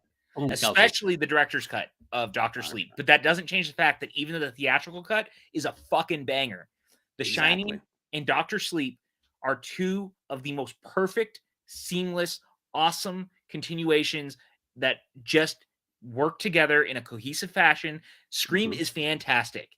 You do not get better than what those two movies do. You do not. Amen. Anyway, so let's move on. Now we are talking about this. Let's play Scream. Here's the problem. Here's the main problem. Scream 1, a perfect horror movie for what it was trying to do. Perfect meta horror movie. Actually reinvented the wheel and did a lot for it. Scream 4 and 5 are the best other parts of this franchise. Yes, they 2 are. and 3. If we're using Scream 1, 2, and 3, this is not a very high franchise. Scream 1 is great. Scream is awesome. Scream 2 is go listen to Two Mediocre White Dudes. They actually had this two guys, two mediocre white dudes. They look a lot like us. Scream. They do look a lot like us. They actually sound a little like us too. And we broke down the Scream franchise. You can find it now on all your Spotify, your Apples, your Stitchers, your all that kind of stuff. You can find them. So go feel free to do that. But otherwise, in this case, Scream, I got to put it in that C tier range also. It's one of those great movies, but the second and third are not that great. I would put it. It's funny that you have it because you and I obviously did all this. Right. But I would say that overall, I would rather watch Scream 1 and 2 over Iron Man 1 and 2. So does that mean we move Iron Man down? Do you see what I'm saying here? Do you see what I'm saying? I do. Or does Scream move up to be just above it? I can't do that. I can't put that in B. I mean, dude, the first one's an S tier movie. Yeah, no, I agree. But so is fucking Jurassic Park. What am I talking about? So is Jurassic Park. So is Pirates 1 is pretty close. I think we got to put it. I would rather really watch the Scream franchise overall than literally everything in C right now. All right, why don't we put it right there? Let's put it there. A top right there. Okay, I'm happy with that. I'm not quite ready to put it over Iron Man at this point, but I'm okay putting it there. All right. Yeah, see, I'm kind of with Mike. Well, we could do that. I could do that at this point. All right. I'm okay with that. I'm okay with that. It just felt a little, but I mean, even then, Jurassic Park is your argument, but like Jurassic Park 2 is that fucking bad. Jurassic Park 2 is that fucking bad. And Jurassic Park 3 is not, doesn't redeem it enough. You know what? I would willingly put Jurassic Park at right there. I think I could do that too. Yeah. Because Pirates are more enjoyable, but not great as far as 2 and 3. All right. That's it for now. All right, move on. What is this? This is Spider-Man. This is the Sam Raimi Spider-Man trilogy. I know that these dudes have it super fucking low. Yeah, they do. They have it super fucking low. Mm-hmm. Here's the thing. One of these movies rocks real hard. Okay. The other two are totally okay. Mm-hmm. They haven't aged very well. No, they haven't. And go ahead. No. I want to hear what you have to say. I was going to say, I feel like this, like the conversation I just had about Iron Man starting the MCU, like bolsters the Iron Man. I feel like Spider-Man was because Spider-Man really began reinvigorated comic book films at a time where they were not very well received. Correct. And it kind of re-brought comic book back in. And I feel a lot of people think about that time and how that made them feel. Which is totally fair. Which is valid, completely valid, but that's what makes it so good in their eyes. It's not the movies themselves. So here's the thing I'm having, right? Hey, look, Justin, I'm glad that you like it, man. I almost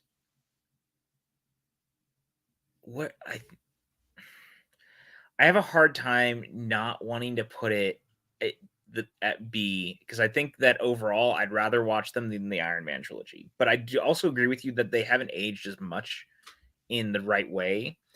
Mm-hmm. But dude, the train sequence in Spider-Man 2 Mm-hmm.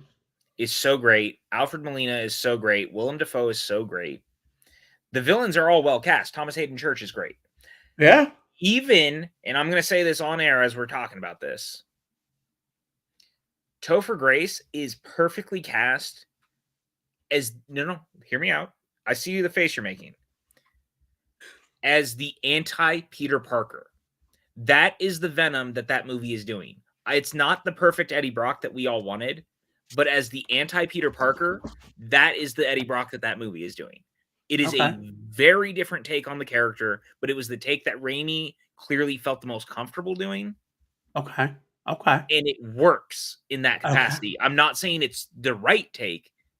I'm saying it's the take that he basically was forced on him, and he did what he was going to do. I would argue that. I can completely understand that. So, because of all of that, I think it's right where it should be. Yeah. I mean, there's times I'd probably honestly go back and watch the Iron Man trilogy before I'd watch the Spider-Man trilogy overall. But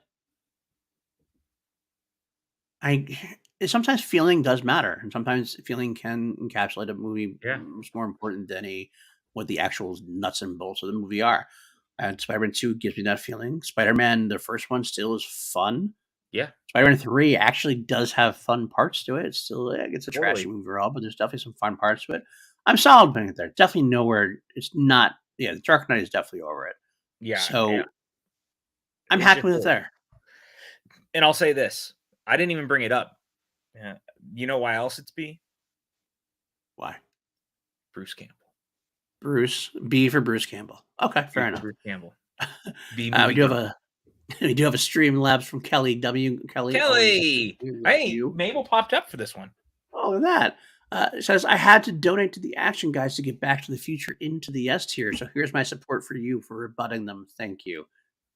anytime, Kelly. We're here for you. Okay. I like that. I like that where we're at. Okay, let's move on. Star Wars Prequel Trilogy. A tier motherfuckers. Let's go. Dipper agrees. Okay, so we're definitely bumping it over Ducks. Oh, it's going Cap. All the way up.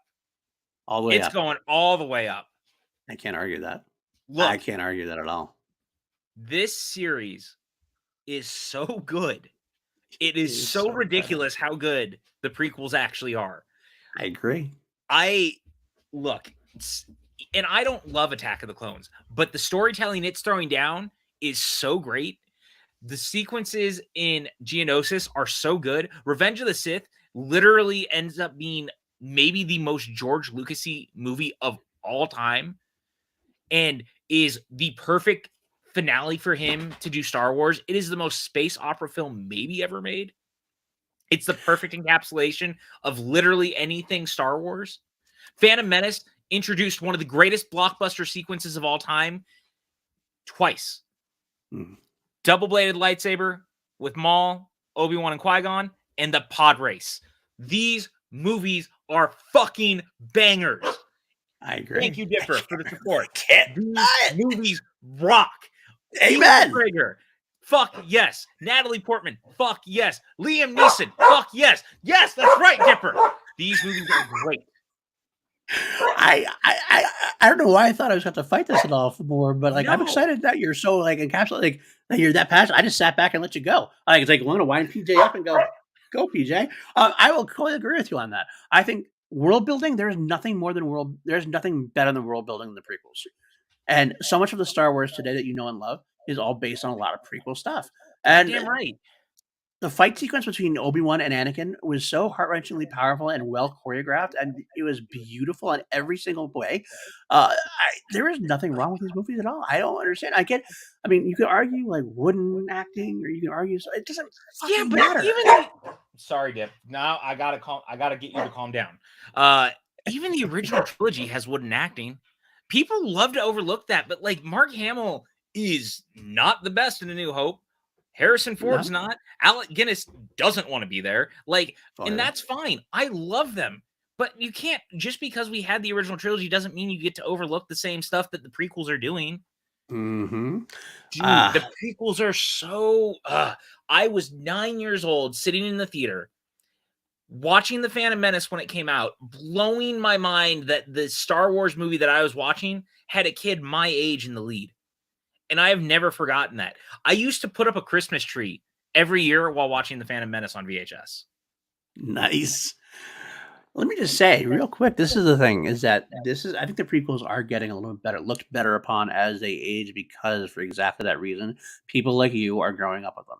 And and it's always said I George grew up on Lucas all of them. made these.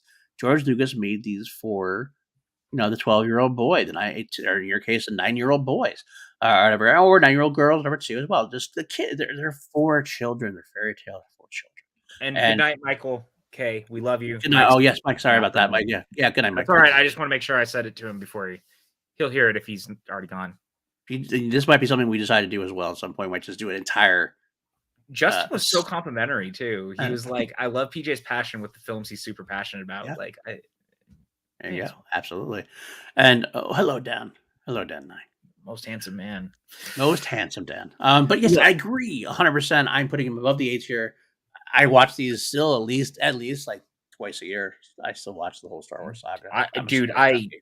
I just love these movies so much. And here's the truth of the matter. Like, period, point blank, I grew up on 1, 2, 3, 4, 5, and 6 in the same way, because 4, 5, and 6 I had all on VHS. I saw all the special editions in theaters. I watched all of those, falling in love with the world, only to get new Star Wars. I grew up on all of it. So for me, Star Wars is always going to have a special place in my heart, but the prequels specifically really expanded the world. Lucas got to do a lot of the stuff that he wanted to do. You can argue that he had yes men around him all the time. You can argue that there's too much CGI. You can argue it's too cartoony. Star Wars was always a cartoon. Star Wars was always made for kids. They were always family films. They were made to be fantasy adventure films, not science fiction. These movies are 100% everything that Lucas would, could, and should be able to do with Star Wars. Period. Point blank. 100%. And I'll end this. We'll move on because we're already gushing enough about it. Just a way to show you, Revenge of the Sith is my second favorite Star Wars film of all time. So there we go. And I'm also realizing that we actually have a couple of duplicates down here as well of Star Wars, the original trilogy duplicates as well. So just seeing that, but let's go on. The next one actually is the Sequel Trilogy. All right, boy. You know what? I'm going to take this. I'm going to do this first. Yeah, do it. This is the original trilogy. I think it's safe to say. Trilogy? I would say it's up in S tier. I'm going to put S tier, and I have a feeling we're going to want to discuss the S tier at the end. So I know there's going to be discussion about where it goes on here. I'm going to put it right there. Actually, fuck it. Because it's my show, I'm going to put it right here. Just for now. But we'll talk about it later on, and we'll get into it later on. Just putting it out as a tease, and we'll see what we get at the end of the day. I want to take a moment. I love Justin being like, too bad Screen Junkies doesn't do movie fights anymore. PJ would kill. That's do we think that would do all right? I don't know. I never thought about that. Lego, good to see you. I love you in the chat here. Yes, it's an interesting list. If you have any questions, comments, let us know. All right, let's talk about the Sequel Trilogy, my friend. Wait, we have one more Streamlab. From John Lestrina again, from John S. here, John Lestrina. The air quality here is lousy. The traffic is bad, but I think you'll learn to like this place. Brian O'Connor. Thank you, John. That is the end of Fast 6. That's for you, John. There you go. All right, so the Sequel Trilogy. Let's see here. Do you want me to start this one too? Yeah, why don't you start this one? Go ahead, you start this one. So, The Last Jedi is the second greatest Star Wars film of all time. Sorry, Paul. I know. To everyone out there, I'm sorry. I know. The Last Jedi makes me cry every fucking time I watch it. Luke's sacrifice at the end of the movie is one of the most beautiful moments in the entirety of the Star Wars saga. Everything that The Last Jedi doing is an absolute incredible banger of a take on this galaxy. Rian Johnson intrinsically understands Star Wars in a way that I think is so powerful, so awesome, so moving, so good. He made a movie that breaks me every single time I watch it. The Force Awakens is 100% A New Hope all over again. It is fun, but I've seen that movie. And that's okay, but I've seen that movie. The Rise of Skywalker is a mess of a film. It is a movie that I enjoy watching, but has zero understanding of what it's doing. But I kind of love it for that. I kind of love that it goes for the batshit extremes of having Palpatine come back. Why? Because we can. We're a pulp serial film. Fuck it. Bring Palpatine back. There is weirder shit that Star Wars has done. I get so much enjoyment out of the weirdness of going to Endor's now ocean planet that they have. The moon, the ocean moon of Endor. We get it. Is it Return of the Jedi-esque? Absolutely. Should have had more Ewoks. Do I get almost anything with John Boyega? No, and that fucking sucks. Do I cry every time Daisy Ridley decides to take the name of Skywalker? I fucking do. Because she decides that she doesn't have to be like the things that came before her. Do I think that the Palpatine stuff with her is a little ridiculous? Maybe. But in a fucking movie series that's like this, where Luke is also the son of the villain, or Leia is also the son of a villain, guys, I'm noticing a pattern. Rey didn't have to take the Skywalker name, but it's powerful. It's fucking powerful. The Rise of Skywalker is a goddamn mess. But I cannot tell you guys how much it still moves me. How much it feels like a love letter to all 6, 7, 8 movies that came before it. Okay. I love the sequel trilogy. Warts and all. Okay. Literally warts and all.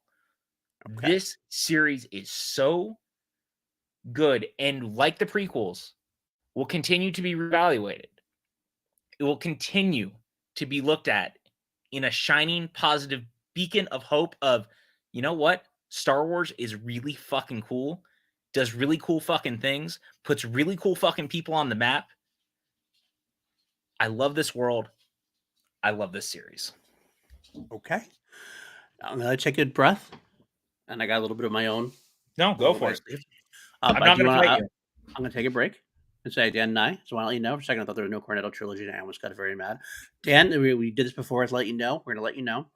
This is a list of the action guys. The action industries have their own tier list. This is a rebuttal of that list. Ben Bateman found this tier maker. On tier maker, these are pre-made lists, so we can only add what's on there. We can't add anymore. We are eventually going to have a sequel to this, and we're going to actually have our own fully made tier list with all the trilogies we think fit. Yeah. But for now, we're going with this. But we will get into the Cornetto trilogy as well. I'll tell you that much. Okay. The Sequel Trilogy for me.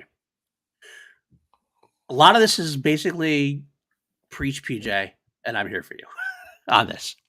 I love you. Force Awakens. Yes. Retake of A New Hope. Necessary retake of New Hope. 100%. I feel like it was basically the palate cleanser, if you will.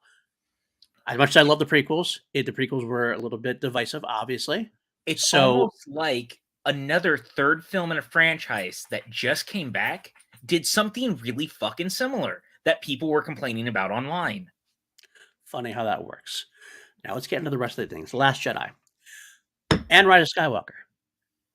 The Last Jedi might be the most divisive movie I have ever seen in my life. People love this movie like you do. Yep. Or absolutely hate this movie and think it's the worst thing that's been ever committed to cellular. 100%. I am one of those weird people. You land right in the middle. Actually, I am right in the middle of that. Because there is some trashy stuff in The Last Jedi. But the problem is, it's still Star Wars, and the good things for me far outweigh the bad. The Luke Skywalker moment, which a lot of the fanboys out there had a lot of problems with, oh, Luke wouldn't have become a hermit. Oh, Luke wouldn't have thrown something. Bull fucking shit. Goddamn right. Fucking freak.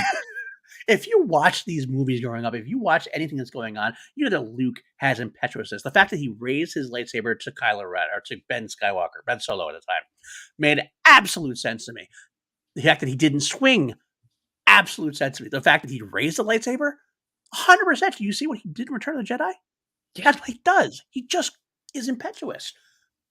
And Rian Johnson knows how to shoot a fucking film. Goddamn right. Dude, that is the most beautiful Star Wars movie, period. I will not argue against that at all. Can you just think about that scene on Crate where Luke walks out and it's the shot of him and all the walkers are just on the horizon? That shot is very like Kurosawa samurai-esque. It is so fucking cool. Oh my god, I love it so much. There is so much that's in that film good. Yes, the Canto Bite sequence is. I don't mind Canto Bite sequence. I like it for the world building, but it does drag. It feels like a prequel sequence. It does. It does drag on as far as the story goes. Yeah, maybe. I still like it, but I feel like the idea is that they gave John Boyega and Finn and Rose this little side mission that at the end of the day didn't really do a whole lot. So it kind of felt like it's like I wish they'd done more with those characters. I wish that it mattered more. We all agree that we wish that they had done more with the characters just straight up. Right. So that grand scheme of things, that's the only reason why I don't like Cannibal Bite as much. I don't mind this. I love the world. I'll argue real quick, and this is my only argument. Mm-hmm. I see where you're coming from, but I also think without the Canto Bite sequence, Finn never makes the move at the end where he decides that he is actually a part of the Resistance and not actually someone who works alongside the First Order. I think the Canto Bite sequence is vastly important to that decision that he makes once he's on. I will say that I understand where you're coming from. I think they could have done it better. I don't disagree with you, but I'm just saying that I do think that it ultimately does have its place, but I understand people's frustration. Okay. Fair enough. Rise of Skywalker. Fuck you.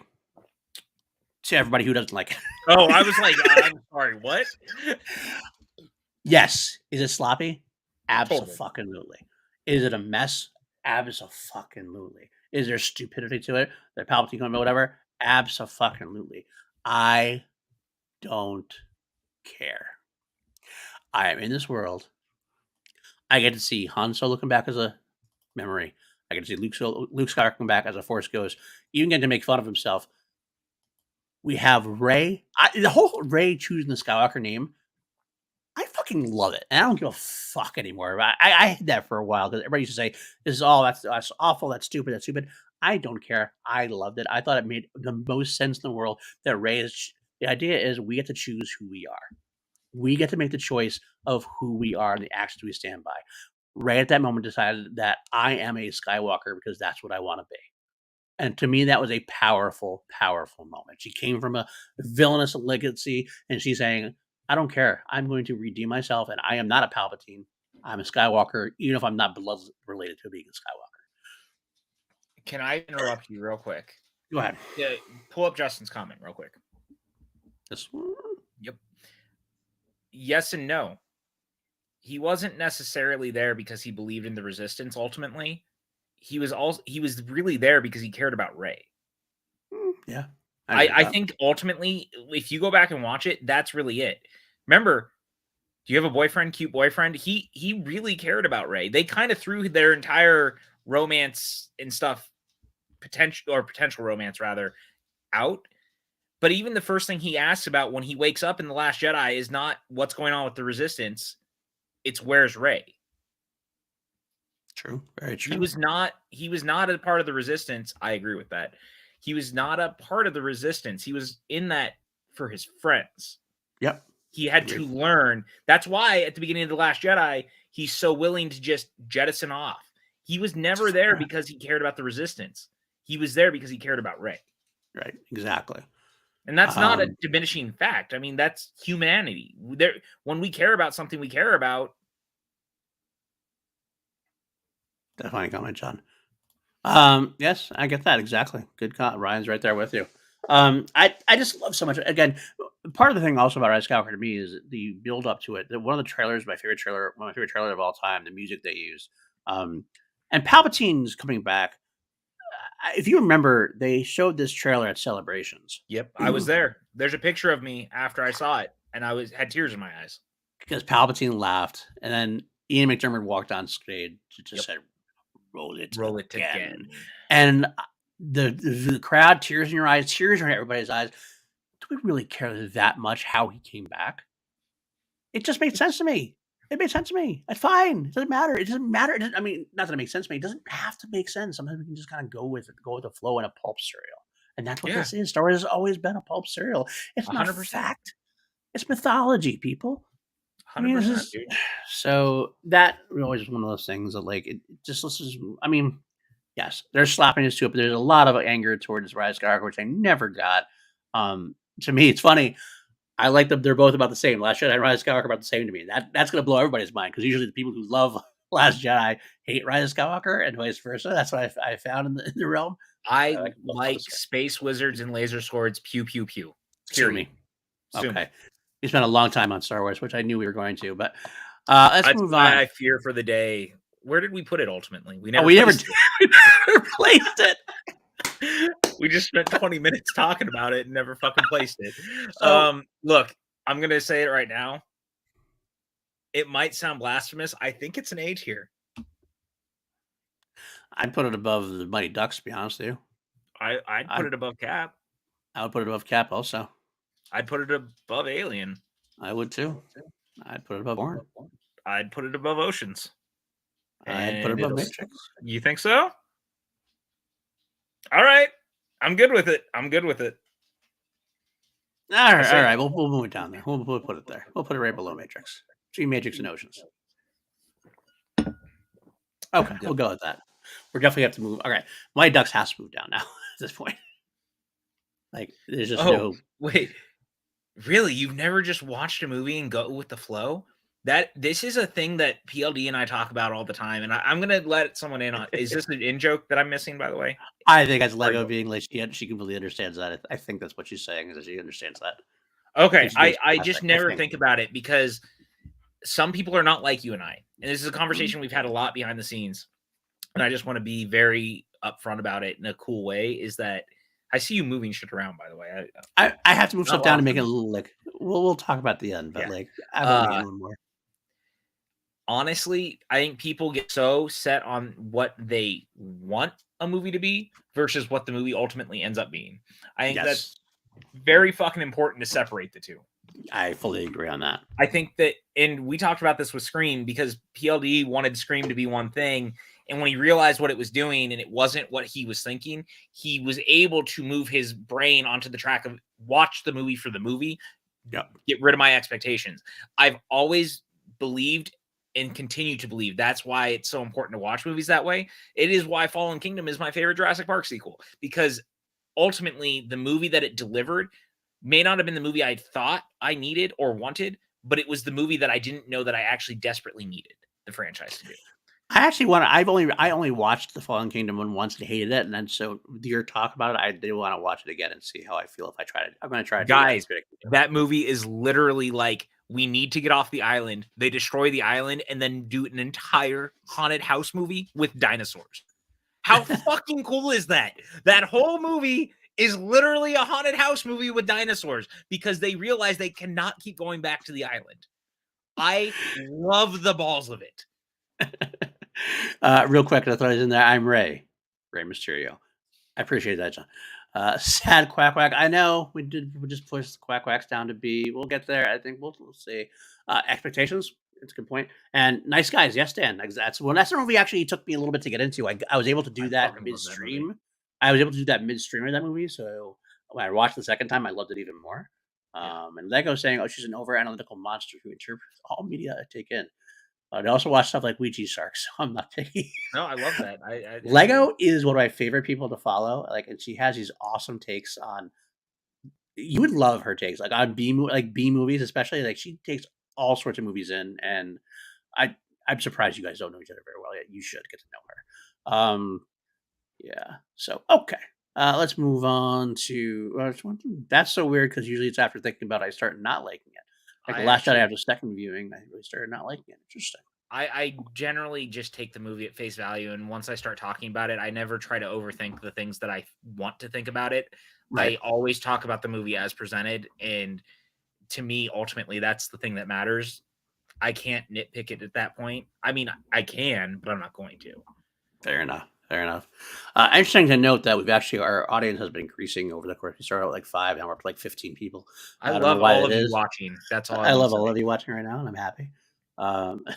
You say. I think hope if we all put quacks in the chat, they'd have to move up Mighty Ducks? I don't know what to say. right. That's what I'm saying, Ryan. Once in Fallen Kingdom, once the dinosaurs like are let loose, it becomes a horror film, and that's what I love about it. I love that they basically went, we cannot keep going back, because that is what that franchise became, is every time they had to find a way to go back to the island. 4 movies in a row found a way to go back to the island, and they finally went destroy the island. I don't necessarily love the Deus Ex volcano of it all that we never heard about, but kind of love that they really went for it, and it freaking rocks, man. Okay. Agreed. Okay, let's move on to Terminator. All right. Now, again, not necessarily a trilogy. We got to go with Terminator 1, Terminator 2, and Terminator 3. That's what we're going to go with. I did see your displeasure in the chat, I will say. I will actually say right off the bat that I don't disagree with a lot of what Benninger had to say about this for a couple of reasons. It is very like the Alien trilogy we made. The first movie is more of a horror movie. The second movie might be One the of the most greatest perfect action action films of all time. If you told me it was the best action film of all time, I'd have to shrug and go, I could see it. I feel that Terminator 3 is underrated. I do have a lot of love for. I love how it ended. I thought it was a choice that they made to end it the way they did. I actually liked the female Terminator. There's a lot to like in it compared, but I understand why people don't like it. But I feel like it's over trashed. I don't disagree with you. So I have a story. I think I've told this story on other podcasts. Literally, first R-rated movie I saw alone in a theater was Terminator 3. Okay. I begged my parents to let me go see it. They bought tickets. They bought 2 tickets to Finding Nemo and 1 to Terminator 3. My parents went and watched Finding Nemo while I went and saw Terminator 3 by myself. So Terminator 3 actually holds a very special place in my heart. That being said, Okay. Terminator 1 is the best movie in the franchise. It's the horror side. I love the monster creature feature of it all. Don't get me wrong, I fucking love T2. This is not a slight on T2. Okay. But the Terminator is the best movie in this franchise. Terminator 2 is one of the all-time great sequels. It's one of the all-time great action movies. I really enjoy Terminator 3, but it is like jumping off a fucking cliff in the terms of quality. I would say maybe not nearly as bad as Salvation. And you know I'm a defender of Genesis. Really, the best T3 out of all these, because we've had 4 of them, because Dark Fate is the best T3. It just is. But that's not what we're talking about. Yeah, we're talking about T3. We're talking about Rise of the Machines. So where would you put it? I think it's a B. Okay. I think it's higher than the Avengers. I actually think it's the top B. I think it's straight up the top B, because T1 and T2 are just that good. Regardless of how I feel about T3's lack of quality, but I mean, it's better than Iron Man. It's better than the Spider-Mans. It's definitely better than the Dark Knights. That looks accurate to me right now. You know what? With the speeches you were making and the ranting you were doing about that, I honestly thought you were going to go much lower. So sometimes the way you do that is you go, well, I can accept that now. After all that, I can accept the B. I'm pretty good at doing you throw it. You say the stuff you say, and then I just dig it just enough. And here's the other thing. I got to give. I like that. I actually do like that. I was going to say, actually, the ending of the movie is the best part. T3's Judgment Day sequence is actually really incredible, and I think that a blockbuster movie taking the chance to actually do that is huge. You don't normally end humanity in something like that unless it's like a disaster movie. That's No, what I loved right, about I'm it. agreeing A with you. lot of ballsy ending on that, so I can't. I actually think Nick Stahl's pretty good in the movie. Yeah, he's fine. I think he's great in that. Claire Yeah. Danes is fine in it. I mean, she's Yeah. fine. There is a way. There is a world where I would start arguing with you and actually putting it above Alien. You know what? Potentially. I'm cool with it. I like both the Terminator movies more than the Alien and Aliens. So Yeah, and I ultimately I do. That's just the truth. I would go as far as putting it above Oceans because 1 and 2 are so good. Yeah, I agree. And like I said, Bourne and Oceans tend to be more interchangeable for me as far as that go. Whereas T1, T2, and T3 are very decisively entries in the trilogy. Dan missed us kind of railing on The Dark Knight because he was like, I think that he disagrees with them being better than that, and that's fair. That's fair. I get that. I get that. So, all right. So I'm solid with it there. We're good with it. Yeah, there. I am too. After all, Randy raving, we're on the same page on this. That's good. All right. I thought this was gonna be a lot more of a bigger battle. Okay, No. let's move on. Again, because I admit to it being a soft spot. I know it matters. Okay, fair. Thor. Now, Ben Bateman, I love you. You're a fucking idiot. As far as Thor goes. I can't believe that he thinks Thor is the worst Marvel movie. That is the original obscene to me. Thor is a Obscene. solid movie. I get not being your favorite, but there's a lot to love in that movie. Kenneth Branagh knows what he's doing as far as directing Dude, epic. that movie like, is a Shakespearean Shakespearean. Yeah. I love that we said that at the same time. Like it's straight up like a beautiful Shakespearean take on the Thor character. It's so good. That movie's fantastic, man. I argue that all the time with him, but Ben just doesn't want to hear any reason about that movie. He just has it. I love the first Thor quite a bit. It's actually it is far and away better than the Dark World. I can't by believe far. Like the fact that he thinks that it's worse than the Dark World, which is easily for me the weakest MCU movie. I go back to Iron Man 2, but Thor is right under there. It's all the same to me. The whole thing. I'd watch either of them. They're both pretty shitty overall. All right, Indiana. God. Indiana Jones, Marty McFly. Indiana Jones, Marty McFly. Yes, I know. Yes, you're looking. Okay. So while we're talking about, while he's kissing my face, Thor 1 is a great adventure film. I think it introduces the Thor character very well. It has a great moment. It has Loki in there. Again, it introduces Loki very well. There's a lot to love about it. It is not, and Dan says it great there. Dark World is the most forgettable MCU film. It also misuses so many fucking characters. It does. So bad. At the end of the day, Thor is a great film. So I'm done with that. Thor Ragnarok is my favorite MCU film of all time. It's such a fucking banger. Oh my god. It is a banger on every single level. So right there, if we're having the argument of one near perfect movie in a franchise, we got it with Thor Trilogy has that with Thor Ragnarok. I want my bird. My bird. That's true. So with that being said, I guess it depends on how much does Thor Dark World drag down the trilogy. I mean, look, I'm going to be honest. I kind of think that it sits somewhere. I think that's right. I think that's the starting point for sure. I think that's definitely the starting point. Damn, Hannibal just took. I mean, it's not wrong. It's not awesome. Wrong. Down to D. I love it. We're going to talk about the finals after we get down. I'm trying to keep Capita at 6 here and try to cap it at 5 here for now. It looks like that's the way we might do it. I don't know if that's going to be possible with at least. No, it won't be necessarily possible, but we'll it's not going to be possible. Yeah, that's not what I'm going to do. What we're going to do is.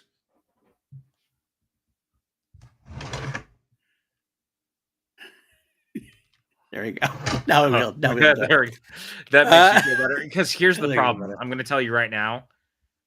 At least 2 of these are S tier, and I'm not willing to lose any of the other stuff from the S tier. That might be a problem to argue about, but we'll get to that. We'll get to there later on. Let's get there. So going Thor, yeah, Thor. So now Thor versus the Dark Knight. No, because I really maybe better than the Dark Knight. But even then, like Ledger, Should I say Dark Knight is actually maybe better than the Avengers? I couldn't go that far when Infinity War exists. And go there? Maybe? I'm having a really hard time separating that. Yeah, I know, me too. Then again, to me, Ducks is up too high, but that's just me again, because I'm not, oh god, Indy. Look, you can move Ducks to the end of B, but I'm not letting it go outside of B. That's what I'm telling you right now. Fair enough. Just, yeah, I That's think the question. That's a question like we're trying to figure out exactly how I'm making it work. But I think at the end of the day, it just needs to be our list. I don't think it even needs to be numbered. yeah, I'll have to This see. is our rebuttal. And Dan, hey, again, actually, I said this. You weren't here when I said this. I watched one. I don't really remember two and I'm three very about well. to fucking destroy Dan. This is all PJ. This is all PJ. I will not hear any fucking blast. Can you give me mod power on the YouTube so I can ban him for 5 minutes? I like Dan, so I'm not going to do that yet. I'm not going to let you have that yet. But God, I love Lego Dan. fighting My right God. back. Lego fighting right back. Thank you, because that's some fucking bullshit is what that is. Real quick, Rating we the go over to Ducks. Streamlab from John Lestrina. I can imagine what's going to be. Show me how you drive. I'll show you who you are. Dominic Toretto. Thank you again, John. I appreciate that. Hey, chat, quacks for the Ducks in the chat. Drown out Dan. I don't want this kind of this garbage. negativity in my life. This is the kind of negativity I'm here for. All right. Well, so Thor, I want to actually do that, but I understand what you're saying about Infinity War killing you in that way. I get that to a degree too. But I just prefer Infinity War and Age of Ultron so much more. And even like Yeah. the first Avengers Okay. is better than the Dark Okay. World. Okay. All right. I'll do that then. Look at the chat go. Look at them go. I'm so proud of them right now. Quack, quack. I actually haven't seen Patty in my chats before. So Patty, that brought What's up, Patty, Patty? to actually inspire Patty to comment on my channel. So I appreciate that. Nice to meet you. Thank you for stopping by. Okay. All right. We'll talk Mighty Ducks. I have a feeling the Mighty Ducks conversation isn't over. I have a feeling Here's what I'm going to say right now. I think that the S tier will top out at 6. I Yeah. think the A tier can top out at 7, and I think the B tier can top out at 8. I think you can add 1 the more you go down. And then C and D is just a fucking dumpster fire. Or E. I mean, we could move some of these into E if we really had to. All right, let's get all in place, and then we'll go from there. Then we'll rearrange. So we'll have a little bit of time left at the end to rearrange. From 90 minutes to 2.5 hours. That's what we're going here. You won. You win, PJ. All right. How about You this? believe me, brother. I did believe you. I always wanted to believe you, but all right. The Cornetto Trilogy. I love the Cornetto fucking trilogy. bangers. I love them so much. Bangers. I have a weird instinct that I'm just gonna kick my ass now. To not put it in S tier comparatively, just because I feel like they're not as long lasting as far as like you look at these movies in here, like Indy, Star Wars, Godfather. These are all like long lasting, impact making kind of movies. Right. Which is why that they're clearly A tier movies. No, I'm saying these ones, the Star Wars. I know, but I'm talking about Cornetto. That's Cornetto. Okay, well, Cornetto is clearly A tier movies. I'm okay with that. I'm okay with that because they're very solid. I knew this was going to be your argument. As long as I get it in A tier, which is why I said what I said, I'm totally comfortable with it, but it needs to be.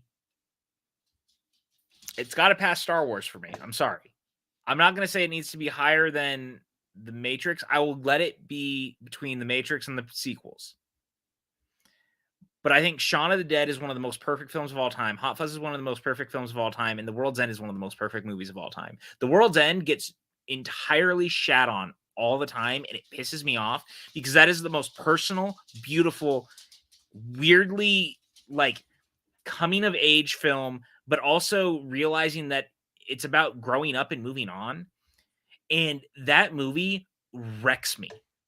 The flip of having Simon Pegg in the like Nick Frost role, if you will, and having him be this totally delusioned, hurt character who goes through so much. Look, man.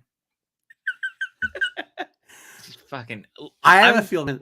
I'm going to interject here. I feel like feeling the Cornetto trilogy is going to be the scream of this of this particular movie rebuttal. I'll say this: it should be S tier. Okay, It let me should be. talk. You can talk. I don't deny anything you're saying. I know. In fact, Because I'm right. in fact, am considering doing Okay. that. Look, I'll take it. I This is a big deal. am potentially considering that. I would love you for that. The only problem is I don't know if it would be knocked down next already. If we're going to keep this at 6, because This is why I'm thinking because I know what you're saying. but I do have this argument as well, because the prequels do mean a lot to me. I agree. However, I think if we're talking overall filmmaking and I think that they. All right, I'll give it to you. Just let me have it. Let's table this. All right. We'll put it here. Here's the problem. And this is not a problem for you and I. I mean, it's a problem for the people watching. That's the S tier. It's the original Star Wars, Lord of the Rings, Back to the Future, Indiana Jones, and The Godfather. Right. All very powerfully impactful films that years later are still. And the problem with Cornetto, I feel like it's not as talked about in the general film way that these other ones are. Correct. It's Godfather after Indy. Look, man, there's no denying that the next series is S tier. Should we you know what? All right, Toy Story is definitely S tier. That's my point. I knew that this is why I made the argument about Cornetto having to be A, because if we play by our rule and we keep it at 6 for the S tier, Toy Story had to be the last S tier. It just had to be. The Toy Story trilogy is one of the greatest achievements in film. That is not hyperbole. That is not me blowing smoke up anyone's ass. These movies are fucking incredible. Toy Story 3 is a masterstroke of filmmaking. The most brilliant thing about these movies, number one, it changed cinema. First CGI, fully animated film of all time. But it also grew the audience. When they decided to do Toy Story 3, it grew with the audience. It didn't make a movie for kids. I have to interrupt you. Okay. I'm doing something. All right. And I want you to hear from me. I want you to get on my back. I'm taking you. I'm going to be like Samwise Gamgee, picking you up, Frodo, and carrying you to Mount Doom. All right. We're doing this. Ready for this? Yeah, I'm ready for it.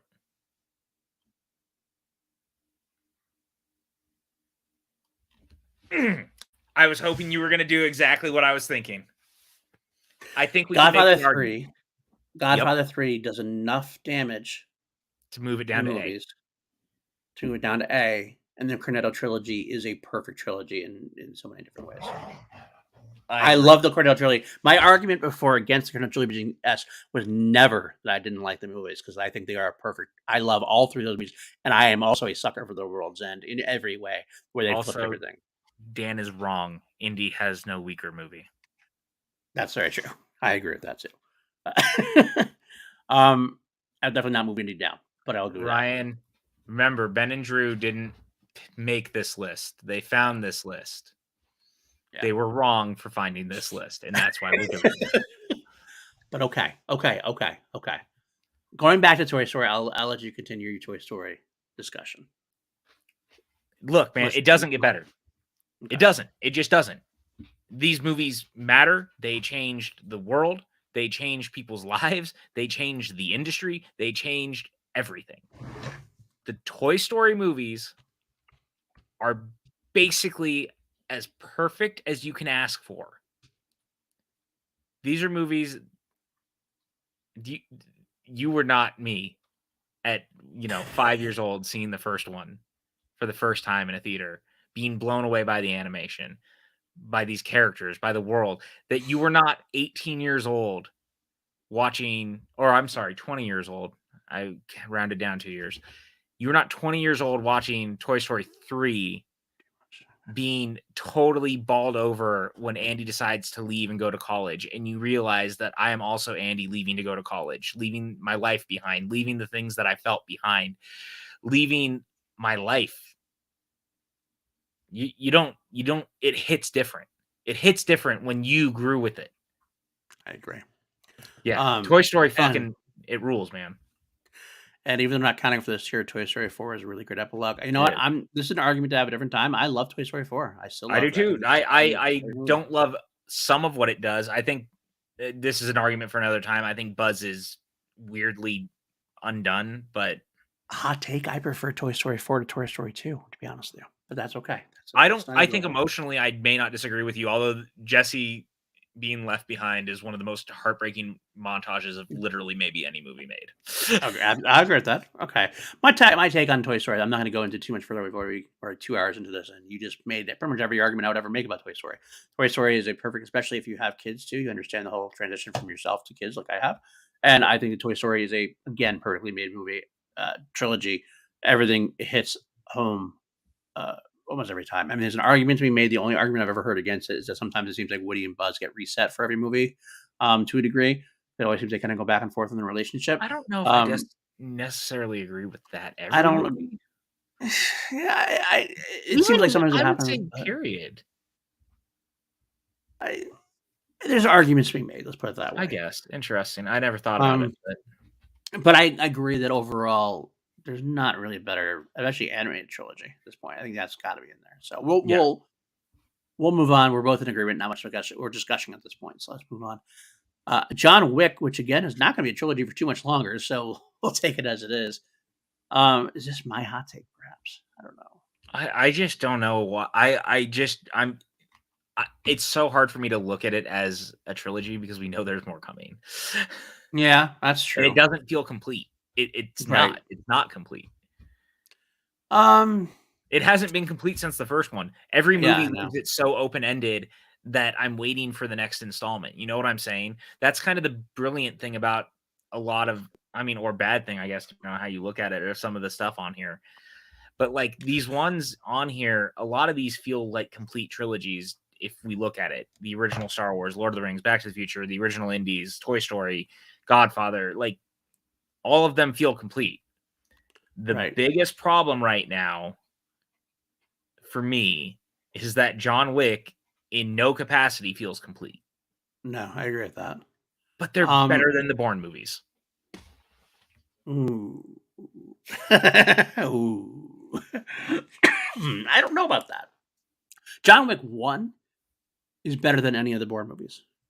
I'll give you that. I love the first John Wick. It's very quirky. It's very great world building.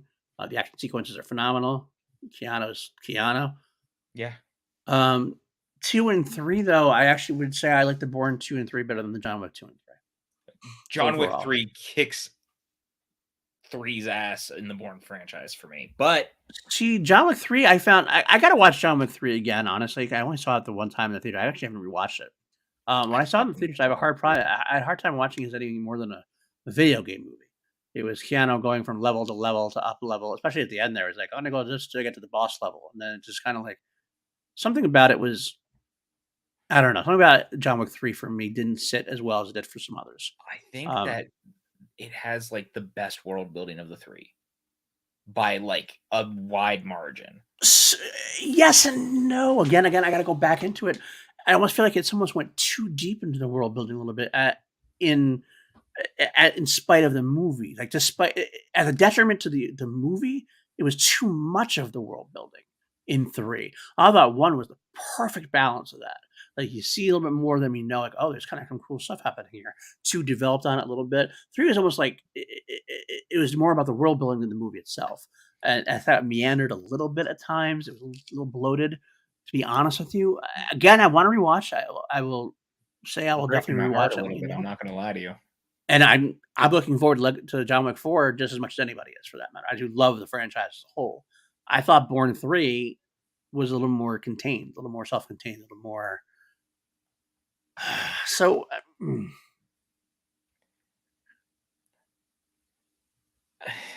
I almost want to put it. I'm willing to put it at a high B. I do think it's better than the Bourne movies overall, but like ultimately the Bourne movies as a trilogy, because we're only talking about it as a trilogy, are much more contained overall and feel complete. And the John Wick movies do not. And that ultimately is the problem. Yeah. And which is why I can't look at it as a trilogy. I know why it's on here. I understand, but it's not. Yeah. I don't know where I think B is like a perfect placement. No, Dan, I know there's a fourth Bourne, but again, because the three are the ones we're talking about, I have to pretend the fourth Bourne doesn't exist. John Wick's problem is that there's no ending right now. Bourne 1, 2, and 3 end.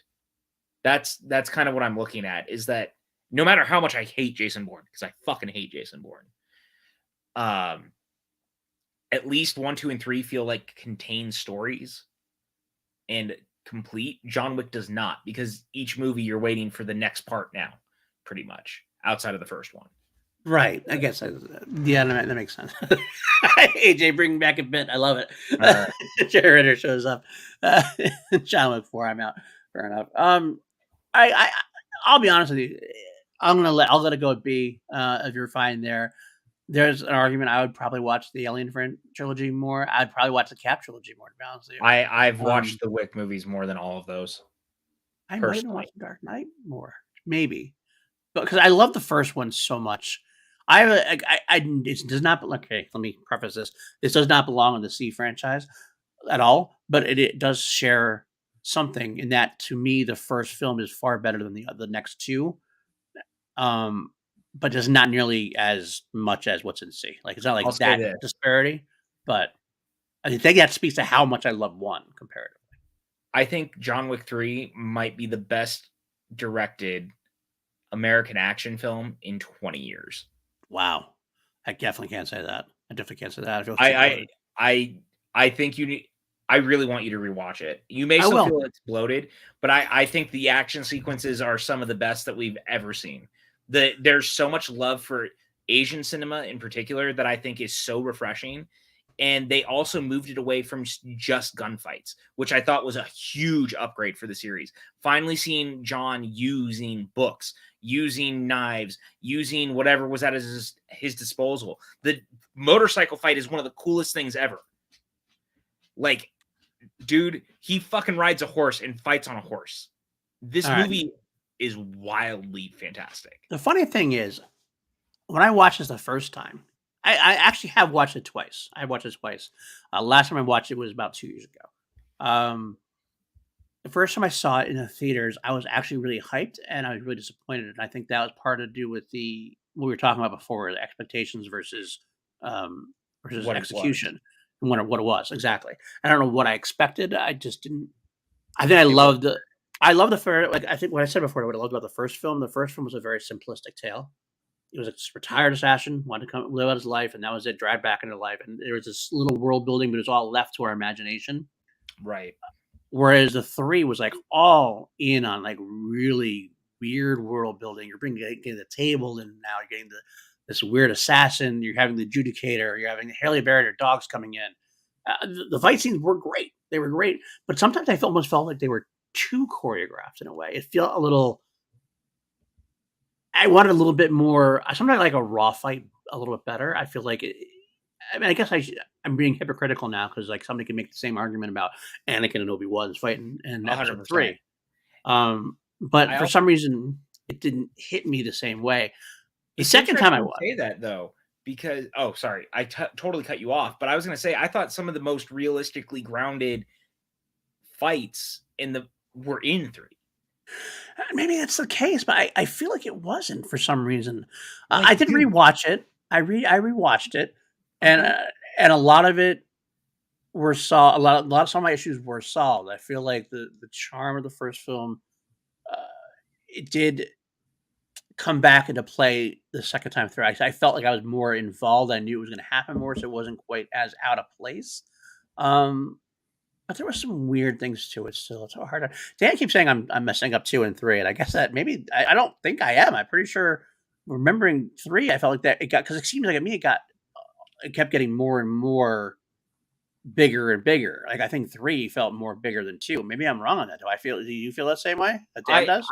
I do think that 2 gets a little long and bloated. I think a lot of the stuff in Europe becomes a lot, whereas I think that going back to New York, even the stuff in the desert worked for me once he got to the high table stuff, because that was all set up in the second one. So for me to get there was more like, it didn't feel like it was overlong, because it felt like we had been leading to that, if that makes sense. So That makes there's for me watching it play out, it was like all the stuff that was happening was very cause and effect, if you will. I can give you the Halle Berry stuff, but even then, in a way, you're right in the video game aspect, because he's going level to level, but the point is more, he needs X thing to get to next X thing. And it really is all to get to the high table.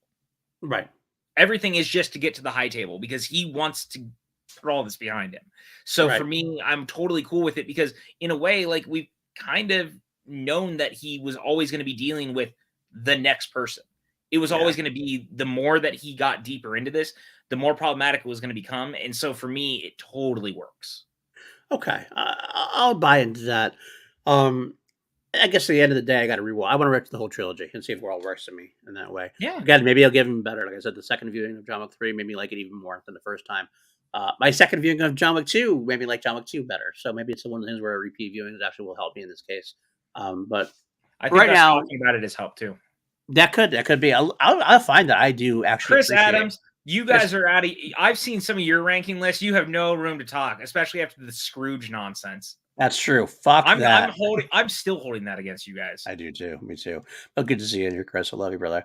Fucking come in here wrecking shop like that.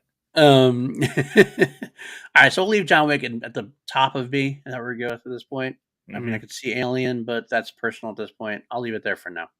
I will say my last bit I'll say is I could see it going above the Bourne trilogy, but for me, just we'll have to say. I'll give you this. I will let you move it above, or I'll let you move Alien above, as long as Wick gets to stay in B. Okay. Because Alien 1 and 2, Alien and Aliens are just. Chris, are you saying that we're crazy because Iron Man's too high or too low? I'm gonna guess you think it's too low.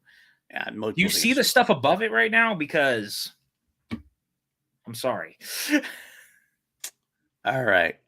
Major League. D. Just rip the Band-Aid off. Okay. Look, I will. I one little thing I have to say. Go for it. I have to say. Major League is one of my favorite movies of all time. I love it. Major League is so good. It's my favorite 80s sports comedy. Like it might be my favorite sports movie of all time. Let's put it that way. That's saying a lot because I love Miracle. I could go on all these different movies I love. But I love me some Major League. I love Major League so much that I can watch Major League 2 and forgive some of the stupidity that goes on with Major League 2. Major League 3 is a piece of shit. Like, there's sequels to Major League? Oh, yeah. Major League 3 is one of the worst movies I've literally ever seen. And that's the only redeeming factor is Walton Goggins is in it. That's about it. Corbin Burnson, I think, is still in it, right? Like Corbin Burnson is still in it, and also, Rube is in it from the second one, right? I look, God, I fucking love the original, man, but like, so good. These are bad movies, and they should feel bad. But yeah, so I agree. I have to put it down here. I would put it above Scary Movie just for the first. I would too. Scary Movie 3 is the only one I really care about in the original trilogy. Kelly, I'm right there with you. Honestly, I'm going to do it. I love the first one so much. I got to put over Austin Powers. I think the first one's better than all three Austin Powers movies. So good. Okay, fair enough. Fair enough. Okay, I had to get that off my chest. All right, now this is one of the most egregious things here is this Rocky in here at all. Again, this is not a trilogy. We know this is the list that we were given. This doesn't even make sense. At all. Like, there's no way this makes sense at all because they were all 1, 2, 3, 4 were all done in like a whatever how many years, 7 year span, 10-year span. Yeah, exactly. So, but that being said, we have to choose. So it's Rocky 1, 2, and 3. 3 is my hot take. I said in the action guys. This is my biggest hot take. 3 is my least favorite Rocky movie. I actually enjoy Rocky 5 more than Rocky 3. It is also my least favorite. Wow, good job. You and I have had this conversation. We have had this conversation. I just forgot that you went that far with me. That's good. All right. Rocky 3 is my least favorite Rocky movie by quite a bit. And there's something I love about it. I still love it's like the Rocky franchise is honestly the most consistent, probably one of the best consistent. We had this conversation too. did have this conversation. I remember that. Like, it's not like it's bad, No, but I mean, it's a letdown compared to the other ones in there. It just seems like it's too much especially when going it's on. bookended by 2 and 4. I Right. think people are real hard on 2. 2 is really Mhm. good. Yeah, people are much harder on 2 and 5 than they should be. I feel like. I agree. I especially, dude, the alley fight in 5. This is the wrong place to have this. The alley fight in 5 is so incredible. Like, what a great way to end that. I fully agree that people jump on that all the time. And I think it was the best way to do it instead of having yet another. They're going to end it in the ring. We're going to do this. It was a way to end it differently, and it was unique, and it made more sense to the movie at It the time. also Where Rock was back in the feels streets. it 100% feels like the stuff that Stallone is going for that we praise 6 for. It feels like the stuff that we actually praise Rambo for. Mhm. Like it's actually very ahead of itself as Right. far as like using these moments to bring closure to a character who's ready to like move on with his life. Yeah. Yeah, I mean, maybe the brain damage stuff is a little ridiculous, but at the same time, boxers get brain damage a lot. Especially There was a with Rock getting hit. My God. yeah, there was a lot that was right about this movie. Rocky, this doesn't has nothing to do with the rest of this because it's not even in this trilogy. Right. But Rocky 5 is great, and you should go back and rewatch it. Agreed. Uh, Agreed. I that as well. But we're not talking about that. We're talking about Rocky 1, 2, and 3. Where would we put that? Again, Rocky 1, one of those perfect boxing movies of all time. Rocky 2, great. Rocky 3, a fine, solid third entry. I'm willing to put it above Mighty Ducks as long as Mighty Ducks stays in B. I think that's where B kind of lives. Unless you think it's too high or too low. I think it might I be. just meant this is part where of B me. sits as like a number of movies, by the way. Yeah, 1, 2, 3, 4, 5, 6, 7. I guess we can do that. I'll leave Mighty Ducks. I don't want to get attacked. Because I don't know. I can't say I don't know very well enough. So Remember, the chat spoke and they agreed with me. they quacked. They quacked. Part of me would put it above Thor. Part of me would put it above Avengers. I'm cool with Again, that. I'd put it above The Dark Knight. I would rewatch all those. I'd put it above Cap. I think. There we go. You know what? I think it's actually a little higher than I anticipated. I might even. Yeah. I might even go in the top of 9. I keep moving up in my head because I'm like, I can't. Even like 3 is my least favorite. It's still a phenomenal piece of work. Yeah, and like it's better than Alien 3. Yeah. And I actually would say Rocky 1 is better than Bourne 1, and Rocky 2 is at least equal to Bourne 2, and Rocky 3 is less than Bourne, but I think Bourne has to be above it ultimately. okay. Because again, this falls into the same thing of like I mean, I guess Rocky 3 is still more self-contained too as an ending, but like it's not it's the fact that it keeps going all the same. It's hard for me to disconnect it. Yeah. I'm fine with where it's at. I'm as well. I know. Again, it's not saying I don't like the franchise. I'd have to rewatch it really because I really don't have a lot of memories. That's all. I like the first one a lot. Second and third, I just don't really remember very much. All right. Let's move on to what was that? We got 2 left. Wow, we actually got here we're 2 minutes away from 2:30. My God. The X-Men trilogy. Oh my God. Okay, so this is We're just doing the original X-Men trilogy, just X-Men, X-Men 2, X2, and X3, The Last Stand. You ready just those. You ready for my hot take? Go ahead. This is no higher than a C level. X2 has an incredible opening. It is one of the coolest comic book movies of its time, and it has aged relatively not great. X-Men has definitely not aged well. Don't get me wrong, it started the boom, is very important. X3 is fucking awful. It is fucking awful. X3 might be one of the worst trilogy cappers of all time. Yes, I agree there. Honestly, you want to see my placement? I'll show you my placement right now. I'd put it under Scream. I'd put it under Pirates. Here's what I say. Let me argue Scream. Scream, great first movie. Second, third, X2, great movie. X1, decent. And X3, last. So I put that I think the two first X-Men's are probably better than the first two Screams, even if Scream 1 is the best out of it. Then I'm gonna make. Yeah. All right, hear me out then. Okay. If this is where it's going, You know what? oh, did they really? I forgot about that. They did. Yeah, it still doesn't make sense because it's not a trilogy. I know, because there's a fourth one. Dark Phoenix already forgets about. All right, you know what? No, but Justin is right. We got to stick to our rules. Okay, so let's go back. All right, so we're talking about so first now we're class back to Days of square Future one. Past. Shit. Thank you, Justin, for keeping us honest. So we're back to square one there. So it's we're going with the first three then. First Class, Days of Future Past, and Apocalypse. It definitely bumps it up a lot higher. Because yeah, but Days of Future Past is still fucking terrible. Apocalypse is still Apocalypse. But Days of Future Past is probably my favorite X-Men movie. It is the best X-Men movie by far. And my second favorite, and close to it, is First Class. It's Apocalypse is so god awful that it's the only thing that saves it from like. I mean, if Apocalypse had been like the quality of Days of Future Past, I could be arguing at this an A tier. Dude, I mean, Apocalypse is fucking bad. It's fucking bad. So like Apocalypse is super fucking bad. I'm saying it's C. I don't know, man. I think it's a lot higher than C with the first two. Do you think so? I do. I think I don't Days of know. Future I just Past maybe I need to rewatch Apocalypse. I've only seen it once, but dude, I fucking hate that movie. Like, I actually do love campy movies a lot of times. I actually do. I do. No, we like it. It didn't work.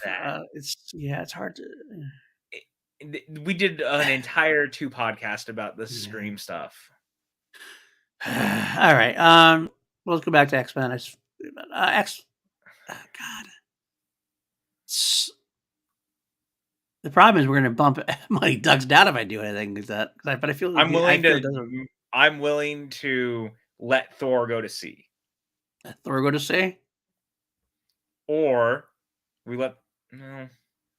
I actually, you know what? I'd willingly put the Avengers in C.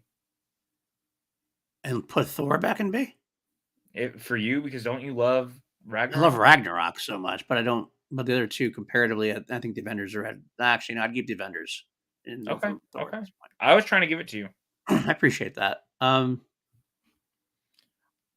I think I'm going to put it there. I think that's where I'm going to put it. All right. Okay. Final one on the list, Bad Boys, the one that was thrown out a long time ago. Again, was not really thrown out. I found a Matrix duplicate. Did you see that? I saw that during the. Oh yeah, I did. In there. I just like this picture better. That's why I switched them out. So Bad Boys. Like Avengers and C. I guess, huh? A lot of people don't like Age of Ultron. I get it. I know. I mean, I don't understand it, but I get it. Look, man, here's the thing. Bad Boys 3 is legitimately one of the greatest legacy sequels ever made. I don't disagree. Bad Boys 3 was a lot better than I thought it was going to be. It's a Joe Carnahan movie. I mean, he didn't direct it, but he wrote it, and it fucking feels like a Joe Carnahan movie. And it felt like a Joe Carnahan movie. And I'm a big. We're both of us are big Joe Carnahan fans. Yep.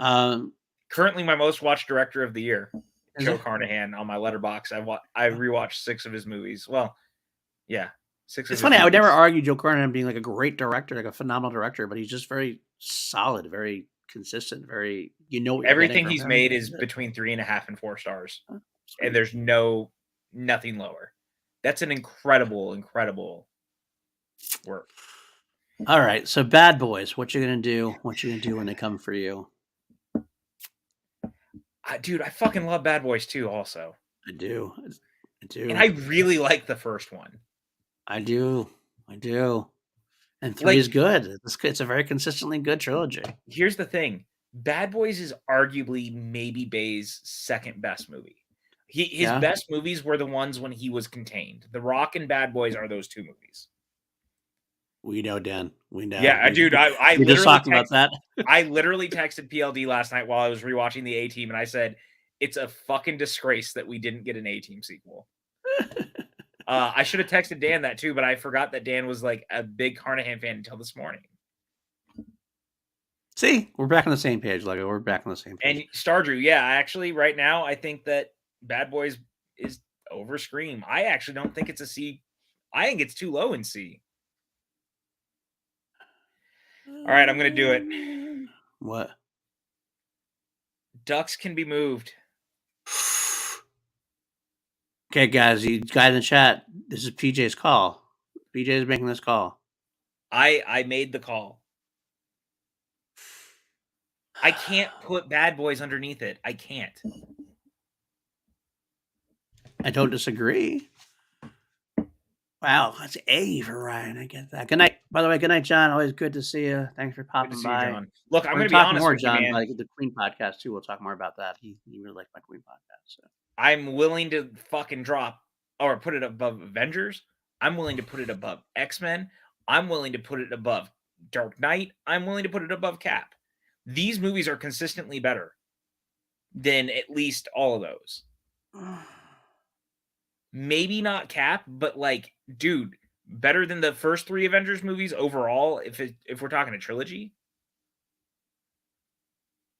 I'd even be willing to what Stardrew said. I'd be willing to move Batman to see if we could get Ducks back to B.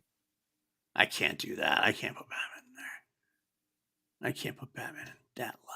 Dark Knight, Batman Begins is a great movie. I think the Dark Knight trilogy, I feel like, is almost getting this over hate on it now. Like it's almost, I feel like people are, it's almost like hip to not like it. I feel like in a way. I don't want it to feel like I'm trying to be hip about it. I just don't Not that disagree. you're. I was saying not you, but I've just heard a lot of okay. arguments. It seems like it's like been like this swell, and I feel like it's. Feel like I'm swimming upstream against it a lot of times now. But I honestly, dude, I'll say this. I think because Avengers is really 4 movies and doesn't feel complete, I think Avengers should move to C. Am I wrong? the only problem I have is I still have much more love for the first Avengers than you do because of what it did for the films and what it did for No, the. I get that. But the problem is that Endgame exists. And it's harder to separate that when it's the same director as the third movie. They were shot at the same time. It's not like a longer weighted sequel. You know what I'm saying? Like,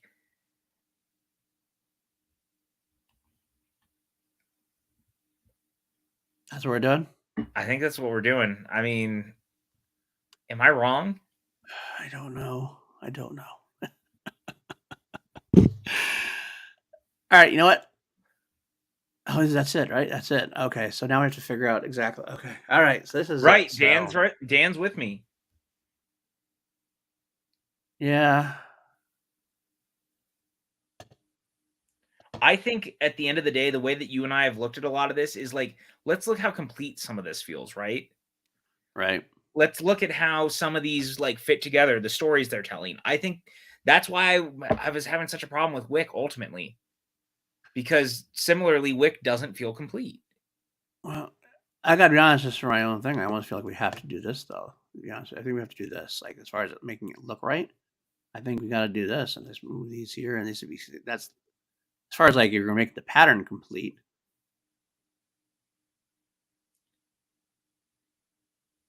You broke the pattern. I'm breaking the pattern. Can I make the pattern work? Because I was saying that it should be.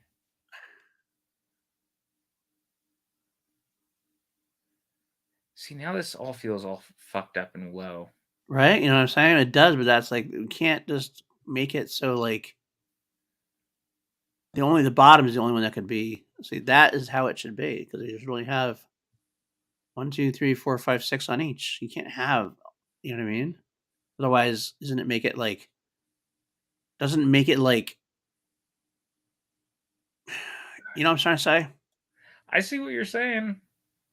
I see what you're throwing down. Dan just called this madness. It is. I mean, I don't really feel like these are that tier, but like I want to try to. Otherwise, what's the point? We could have. I mean, honestly, I'd put like all these movies in this tier, maybe up to like Ocean's if we don't have a limit. I'll say this. I think Bad Boys deserves to be over the Night films. Overall, just as a quality thing. Am I wrong? I think I'm comfortable with that as a rating. Is there anything last minute in your mind that needs to move? Why do I have 2 tiers if there's a set number ranking? That's true. That's what I was saying. That's why I was like, ultimately, isn't that the point? Fuck it. Okay, I'm gonna undo it. So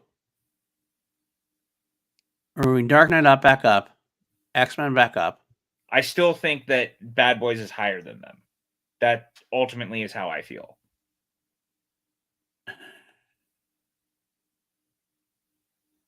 All right.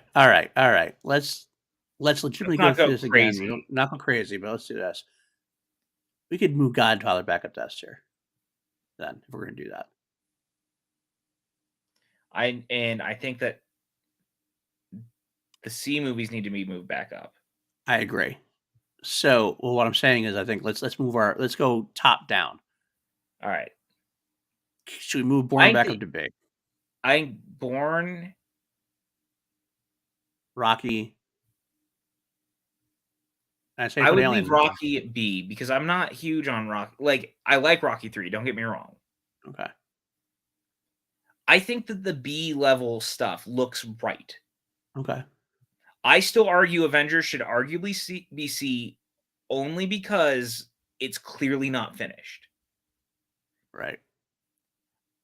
I kind of feel that way about John Wick, but I'm not willing to die on the hill that it belongs there.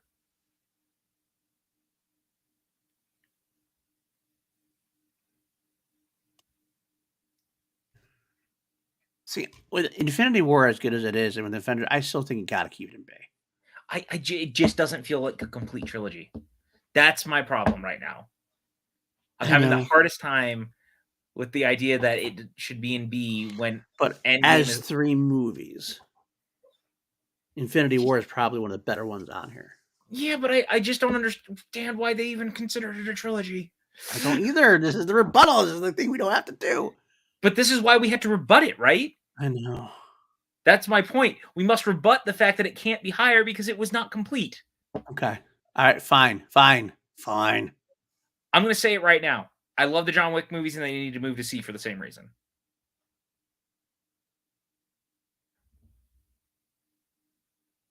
Wow. It's the correct call. Okay. That is the correct call right now. I'm even pulling off John Wick because they are not complete. We're done. That's it. We got. Oh wait, no, we never did. I never did have this conversation with Star Wars and Lord of the Rings. Oh no! Look, your placement is right. Star Wars over Lord of the Rings, the original. Yeah. I get it. Yep. I agree. Good. That's the argument. That's the argument. Is I'm sorry. Look, I love Lord of the Rings, but space wizards, laser swords, pew pew pew. Star Wars did something that is probably the most important movie trilogy movie of all time. 100%. Lord of the Rings doesn't exist without Star Wars, to be honest with you. 100%. Star Wars trilogy created trilogies, pretty much. Pretty much. Overall, I mean, you could have 3 movies before, but this was it, man. This is why when you say the trilogy, they're talking about Star Wars. The original trilogy is called the trilogy. That was for the longest time, back in the 80s, 90s, you said the trilogy. People knew what you're talking about. Which is why Clerks 2 has the perfect thing about trilogies.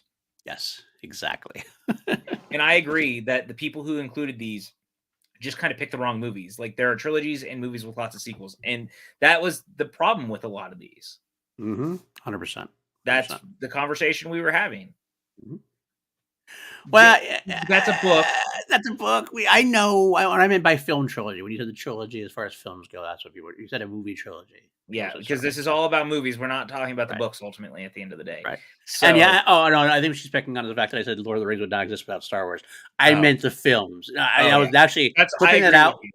Clipping that would be a very bad thing. Yes, because Star Wars would not exist without Lord of the Rings to a degree too, as far as that goes. But as far as movie goes, you couldn't have a Lord of the Rings trilogy like that without the success of Star Wars. I don't think would have been the same thing. Like they may set aside going, we're going to do this the trilogy and work it. And Okay. Did we just I overreached. basically not only did we just 2.5 times Ben and Drew's show in time to rebut their entire thing?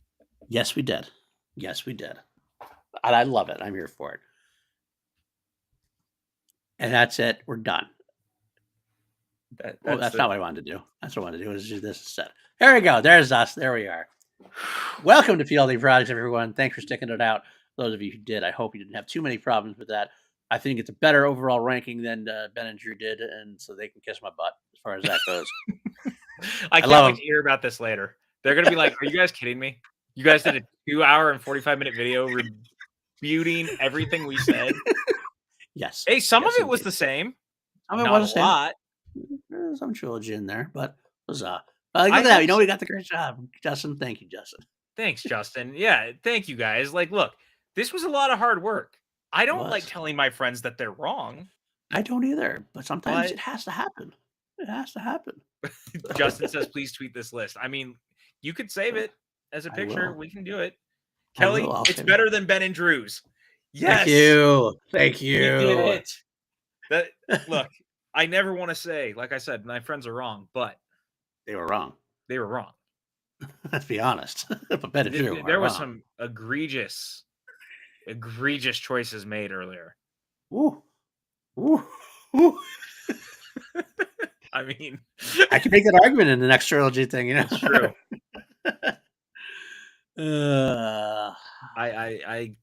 I'm so proud of us right now.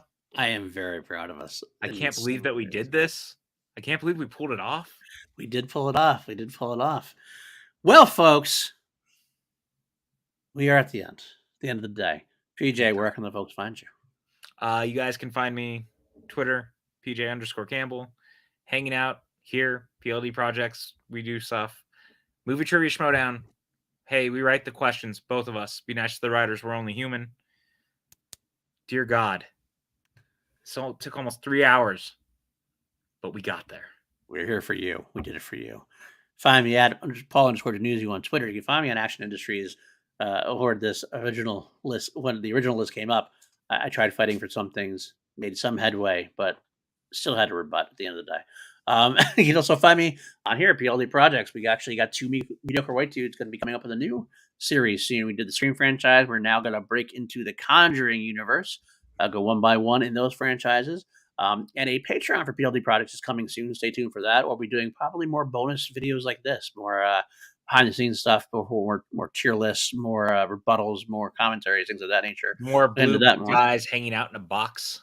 There you go. More blue guys. That's right. That's the show we're going to do. If you have any fan for Doctor Who, we're going to have 2 mediocre white dudes in a blue box. In a blue box. Timey-wimey, yada, yada. So, otherwise than that, you can take to that. And finally, like John Lestrino was talking about before with the Queen podcast, I do a weekly podcast called Crown Jewels. Very short, sweet, 15, 20-minute episodes where I go through every track in the Queen catalog. We did one. Justin just tweeted it, and I'm so happy. That's so awesome. Perfect. That's where it is. And yes, MTS, come find us for season 9. Again, be good to the writers. And stay tuned until next time. Until next time, we are the 2 Mediocre White Dudes. Stay mediocre.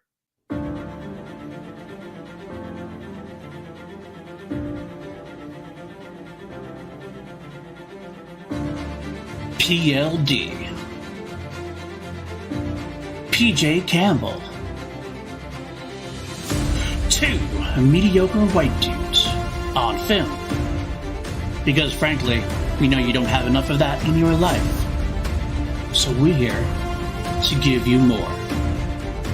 And without further ado, here are 2 Mediocre White Dudes.